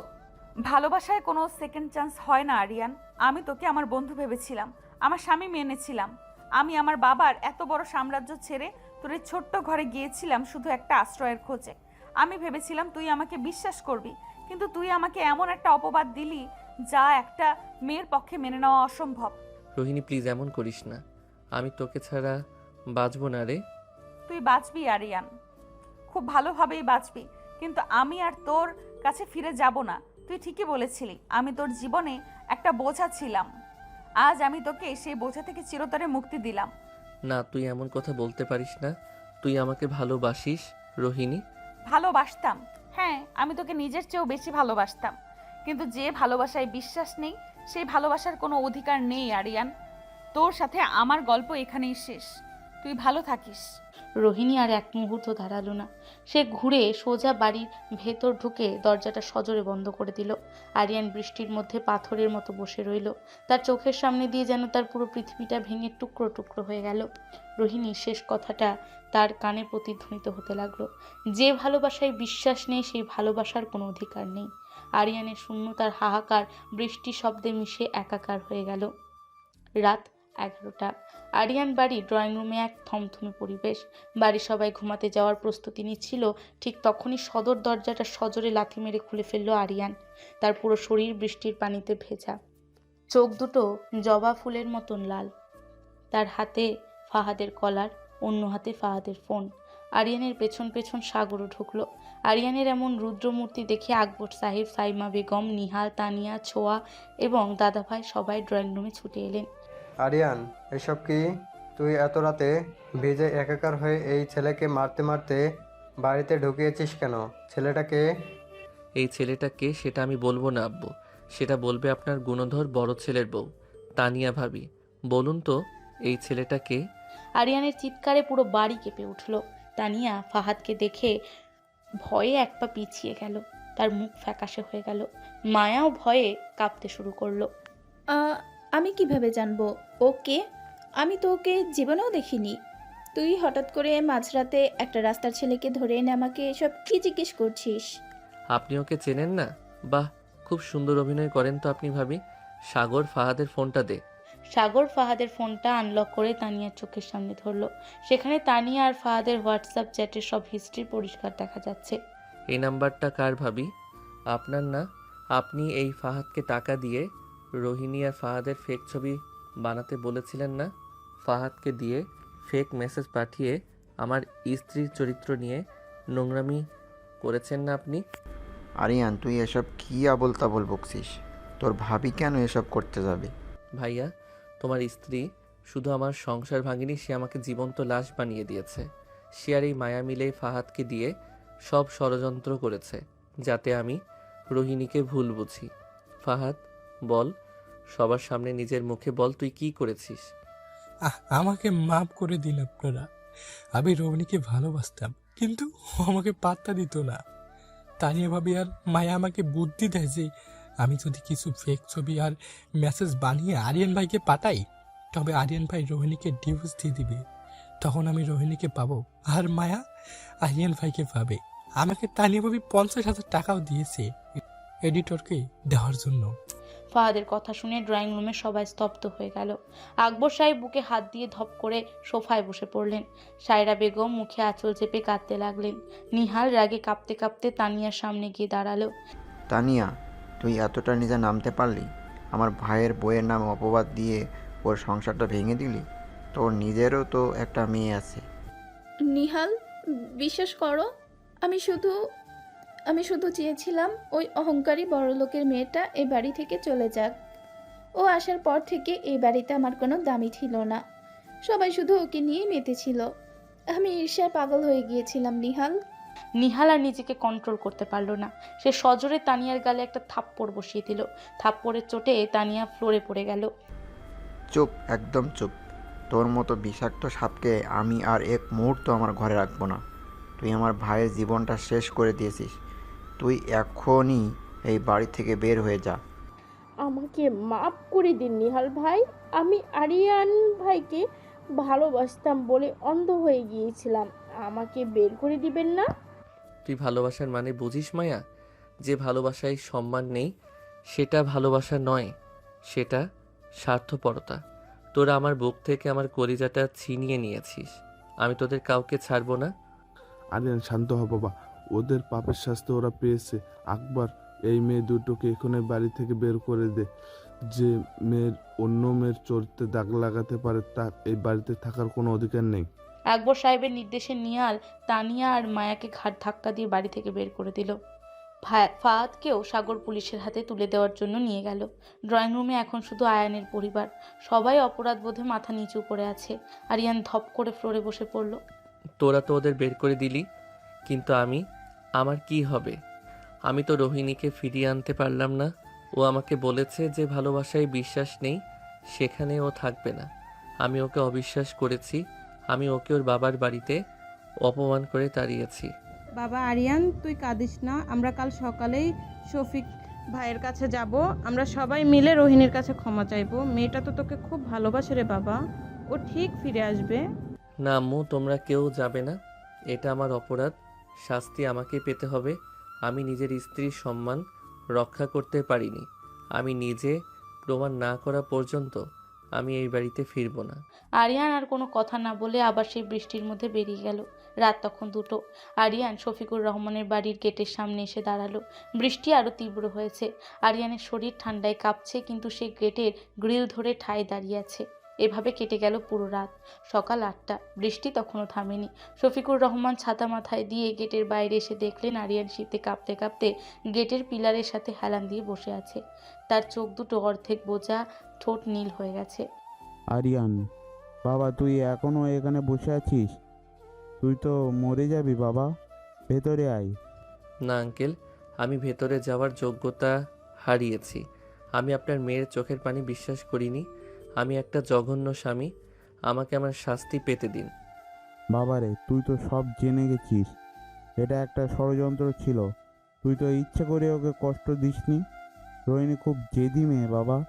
তুই ভেতরে না এলে ও তোকে মাফ করবে না। ও তো ঠিকই বলেছে আঙ্কেল, ভালোবাসায় বিশ্বাস থাকতে হয়। আমি কেন বাইরের একটা কাগজের টুকরোকে আমার স্ত্রীর চেয়ে বেশি বিশ্বাস করলাম? আমার ভালোবাসা এত ঠুনকো কেন হলো? আমাকে এখানেই বসে থাকতে দিন। ও যতক্ষণ না আমাকে ওর সামনে যাওয়ার অনুমতি দিচ্ছে, আমি এখান থেকে এক চুলও নড়ব না। শফিকুর রহমান দীর্ঘশ্বাস ফেলে বাড়ির ভেতর চলে গেলেন। দোতলার বারান্দায় দাঁড়িয়ে রোহিণী জানালার পর্দার আড়াল থেকে আরিয়ানকে দেখছিল। সারা রাত ও ঘুমায়নি। আরিয়ানকে বৃষ্টিতে ভিজতে দেখে ওর বুকের ভেতরটা ছটফট করছিল, কিন্তু ওর আত্মসম্মান ওকে নিচে যেতে দিচ্ছিল না। তুই এত জেদ করছিস কেন আরিয়ান? তুই চলে যা না। তুই তো জানিস আমি তোর কষ্ট দেখতে পারি না। তুই কেন আমাকে দুর্বল করে দিচ্ছিস? আমি তোকে মাফ করব না। তুই আমাকে অনেক বড় অপবাদ দিয়েছিস। দুপুর 12টা। টানা বৃষ্টির কারণে রাস্তাঘাটে পানি জমে গেছে। হঠাৎ শফিকুর রহমানের দারোয়ান দৌড়ে এসে রোহিণীকে ডাক দিল। ম্যাডাম, ম্যাডাম, আরিয়ান স্যার তো জ্ঞান হারিয়ে পড়ে গেছেন। ওনার গায়ে অনেক জ্বর। দারোয়ানের কথা শুনে রোহিণীর হাত থেকে পানির গ্লাসটা ছিটকে ফ্লোরে পড়ে ভেঙে গেল। সে আর এক মুহূর্ত চিন্তা করলো না। সে খালি পায়ে ছাতা ছাড়াই পাগলের মতো দৌড়ে গেটের বাইরে চলে গেল। আরিয়ান, আরিয়ান, চোখ খোল। রোহিণী আরিয়ানের মাথাটা নিজের কোলে তুলে নিল। আরিয়ানের পুরো শরীর জ্বরে পড়ে যাচ্ছে, ঠোঁট দুটো নীল। সে চোখ খোলার চেষ্টা করছে কিন্তু পারছে না। রোহিণী, তুই এসেছিস? তুই আমাকে মাফ করেছিস? তুই একটা পাগল, তুই একটা বদ্ধ পাগল। তুই কেন সারা রাত বৃষ্টিতে ভিজেছিস? তুই কি মরতে চাস? তোকে মরে যাওয়ার অধিকার কে দিয়েছে? হ্যাঁ, তুই তো আমাকে তোর জীবন থেকে বের করে দিয়েছিস। আমার তো এমনিতেই মৃত্যু হয়ে গেছে। রোহিণী, আমাকে মাফ করে দে। আমি তোকে ছাড়া সত্যি বাঁচবো না রে। আরিয়ানের চোখ বন্ধ হয়ে গেল। রোহিণী চিৎকার করে কেঁদে উঠল। আব্বু, আব্বু, তাড়াতাড়ি আসো। আরিয়ান জ্ঞান হারিয়েছে, ওকে ভেতরে নাও। শফিকুর রহমান আর দারোয়ান মিলে আরিয়ানকে ধরাধরি করে বাড়ির ভেতর নিয়ে এলেন। লুবনা রহমানও আরিয়ানের এই অবস্থা দেখে আর কিছু বলতে পারলেন না। ডাক্তার এসে আরিয়ানকে দেখলেন। 3 ঘন্টা পর আরিয়ানের জ্ঞান ফিরল। আরিয়ান চোখ খুলে দেখলো সে একটা বিশাল বিলাসবহুল ঘরে শুয়ে আছে। তার মাথায় জলপট্টি দেওয়া হচ্ছে, আর সেই জলপট্টি দিচ্ছে রোহিণী। রোহিণীর চোখ মুখ কেঁদে কেঁদে ফুলে গেছে। আরিয়ান ধীরে ধীরে রোহিণীর হাতের ওপর নিজের হাতটা রাখলো। তুই এখনো কাঁদছিস? আমি তো বেঁচে আছি। তুই চুপ করে থাকবি একদম। একটা কথা বলবি না তুই। তোর সাহস কত? তুই নিজের উপর এত বড় অত্যাচার করলি? তুই কি ভেবেছিস তুই বৃষ্টিতে ভিজলে আমি তোকে মাফ করে দিব? মাফ না করলে আমি আবার গিয়ে ওই বৃষ্টির মধ্যে দাঁড়াবো। তুই আমাকে যতবার তাড়িয়ে দিবি আমি ততবার তোর দরজায় এসে ভিখারির মতো বসে থাকবো। কারণ তুই আমার অহংকার রোহিণী। আমার অহংকার ছাড়া আমি তো শূন্য। তুই এত খারাপ কেন আরিয়ান? তুই তো জানিস আমি তোকে ভালোবাসার পর থেকে তোর একটা আঁচড় লাগলেও আমার কলেজে ছিঁড়ে যায়। তুই আমাকে এমন একটা অপবাদ দিলি, আবার এখন নিজে কষ্ট পেয়ে আমাকে তিলে তিলে মারছিস। রোহিণী আরিয়ানের বুকে মাথা রেখে হাউমাউ করে কেঁদে উঠল। আরিয়ান তার দুর্বল হাত নিয়ে রোহিণীর পিঠ জড়িয়ে ধরল। আমার ভুল হয়ে গেছে রে পেতনি বউ। আমি আসলে ভয় পেয়ে গিয়েছিলাম। আমি একটা গরিব ছেলে। তুই এত সুন্দর, এত বড় লোকের মেয়ে। তুই যখন আমার জীবনে এলি আমার সবসময় ভয় হতো এই বুঝি আমি তোকে হারিয়ে ফেললাম। ফাহাদের ছবিগুলো দেখে আমি নিজের ইনসিকিউরিটির কাছে হেরে গিয়েছিলাম। আমি তোকে অবিশ্বাস করিনি রোহিণী। আমি আসলে নিজের যোগ্যতা নিয়ে ভয় পেয়েছিলাম। আমি কি তোকে কখনো তোর যোগ্যতা নিয়ে কথা শুনিয়েছি? আমি তো শুধু তোর ভালোবাসা চেয়েছিলাম আরিয়ান। তুই আমাকে বকা দিতি, আমাকে মারতি, আমি কিচ্ছু মনে করতাম না। কিন্তু তুই যখন বললি আমি জঘন্য, আমার মনে হচ্ছিল আমি মরে যাই। আর বলবো না, জীবনেও বলবো না। তুই আমার জীবনের সবচেয়ে সুন্দর পাওয়া। আমাকে আর একটা বার তোর ওই দুষ্টু বন্ধু হওয়ার সুযোগ দে রোহিণী। আমি কথা দিচ্ছি আমি সারা জীবন তোর রোমান্টিক স্বামী হয়ে তোকে আগলে রাখবো। ঠিক সেই মুহূর্তে ঘরের দরজা খুলে ভেতরে ঢুকলেন আকবর সাহেব, সাইমা বেগম, নিহাল আর দাদা ভাই। সাথে তাদের সাথে শফিকুর রহমান আর লুবনা রহমানও আছে। মা রোহিণী, আমরা অনেক বড় অপরাধ করেছি মা। আমরা আমাদের ছেলের বউয়ের সম্মান রক্ষা করতে পারিনি। তুই আমাদের ক্ষমা করে দে মা। মারে, তোকে ছাড়া ওই বাড়িটা একদম শ্মশান হয়ে গেছে।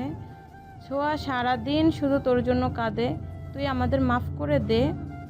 আমাদের বাড়ি ফিরে চল মা। তুই যদি মাপ না করিস তবে এই বুড়ো মানুষটা আজ তোর পায়ে ধরবে। রোহিণী তাড়াতাড়ি বিছানা থেকে উঠে দাদাভাইয়ের পা জড়িয়ে ধরল। দাদা ভাই, আপনি এসব কি বলছেন? আপনারা গুরুজন, আপনারা কেন মাফ চাইবেন? আরিয়ান তো ওর ভুল বুঝতে পেরেছে, আর তানিয়া ভাবির আসল রূপ তো আপনারা জানতে পেরেছেন। আমার আর কোনো অভিযোগ নেই। রোহিণী, তুই চাইলে আরিয়ানের সাথে এই বাড়িতেও থাকতে পারিস মা। আমি আরিয়ানকে আমার নিজের ছেলের মতো মেনে নিব। না আম্মু, আমি আরিয়ানের স্ত্রী। আরিয়ানের বাড়ি আমার বাড়ি, আমি ওই বাড়িতেই ফিরে যাব। ওটা শুধু একটা ইটের বাড়ি না, ওটা আমার ভালোবাসার তাজমহল। রোহিণীর কথায় দুই পরিবারের সবার চোখে পানি চলে এলো। দীর্ঘদিনের সব ভুল বোঝাবুঝি আর অভিমান আজ ভালোবাসার কাছে হার মানল। 7 দিন পর আরিয়ান পুরোপুরি সুস্থ। আজ তাদের বাড়িতে একটা ছোটোখাটো উৎসবের আয়োজন করা হয়েছে রোহিণী ফিরে আসা উপলক্ষে। রাতের বেলা ড্রয়িং রুমে ভিড় ঠেলে আরিয়ান নিজের ঘরে ঢুকলো। ঘরটা রোহিণী নিজের হাতে সাজিয়েছে। পুরো ঘরে লাল গোলাপ আর মোমবাতি স্নিগ্ধ আলো।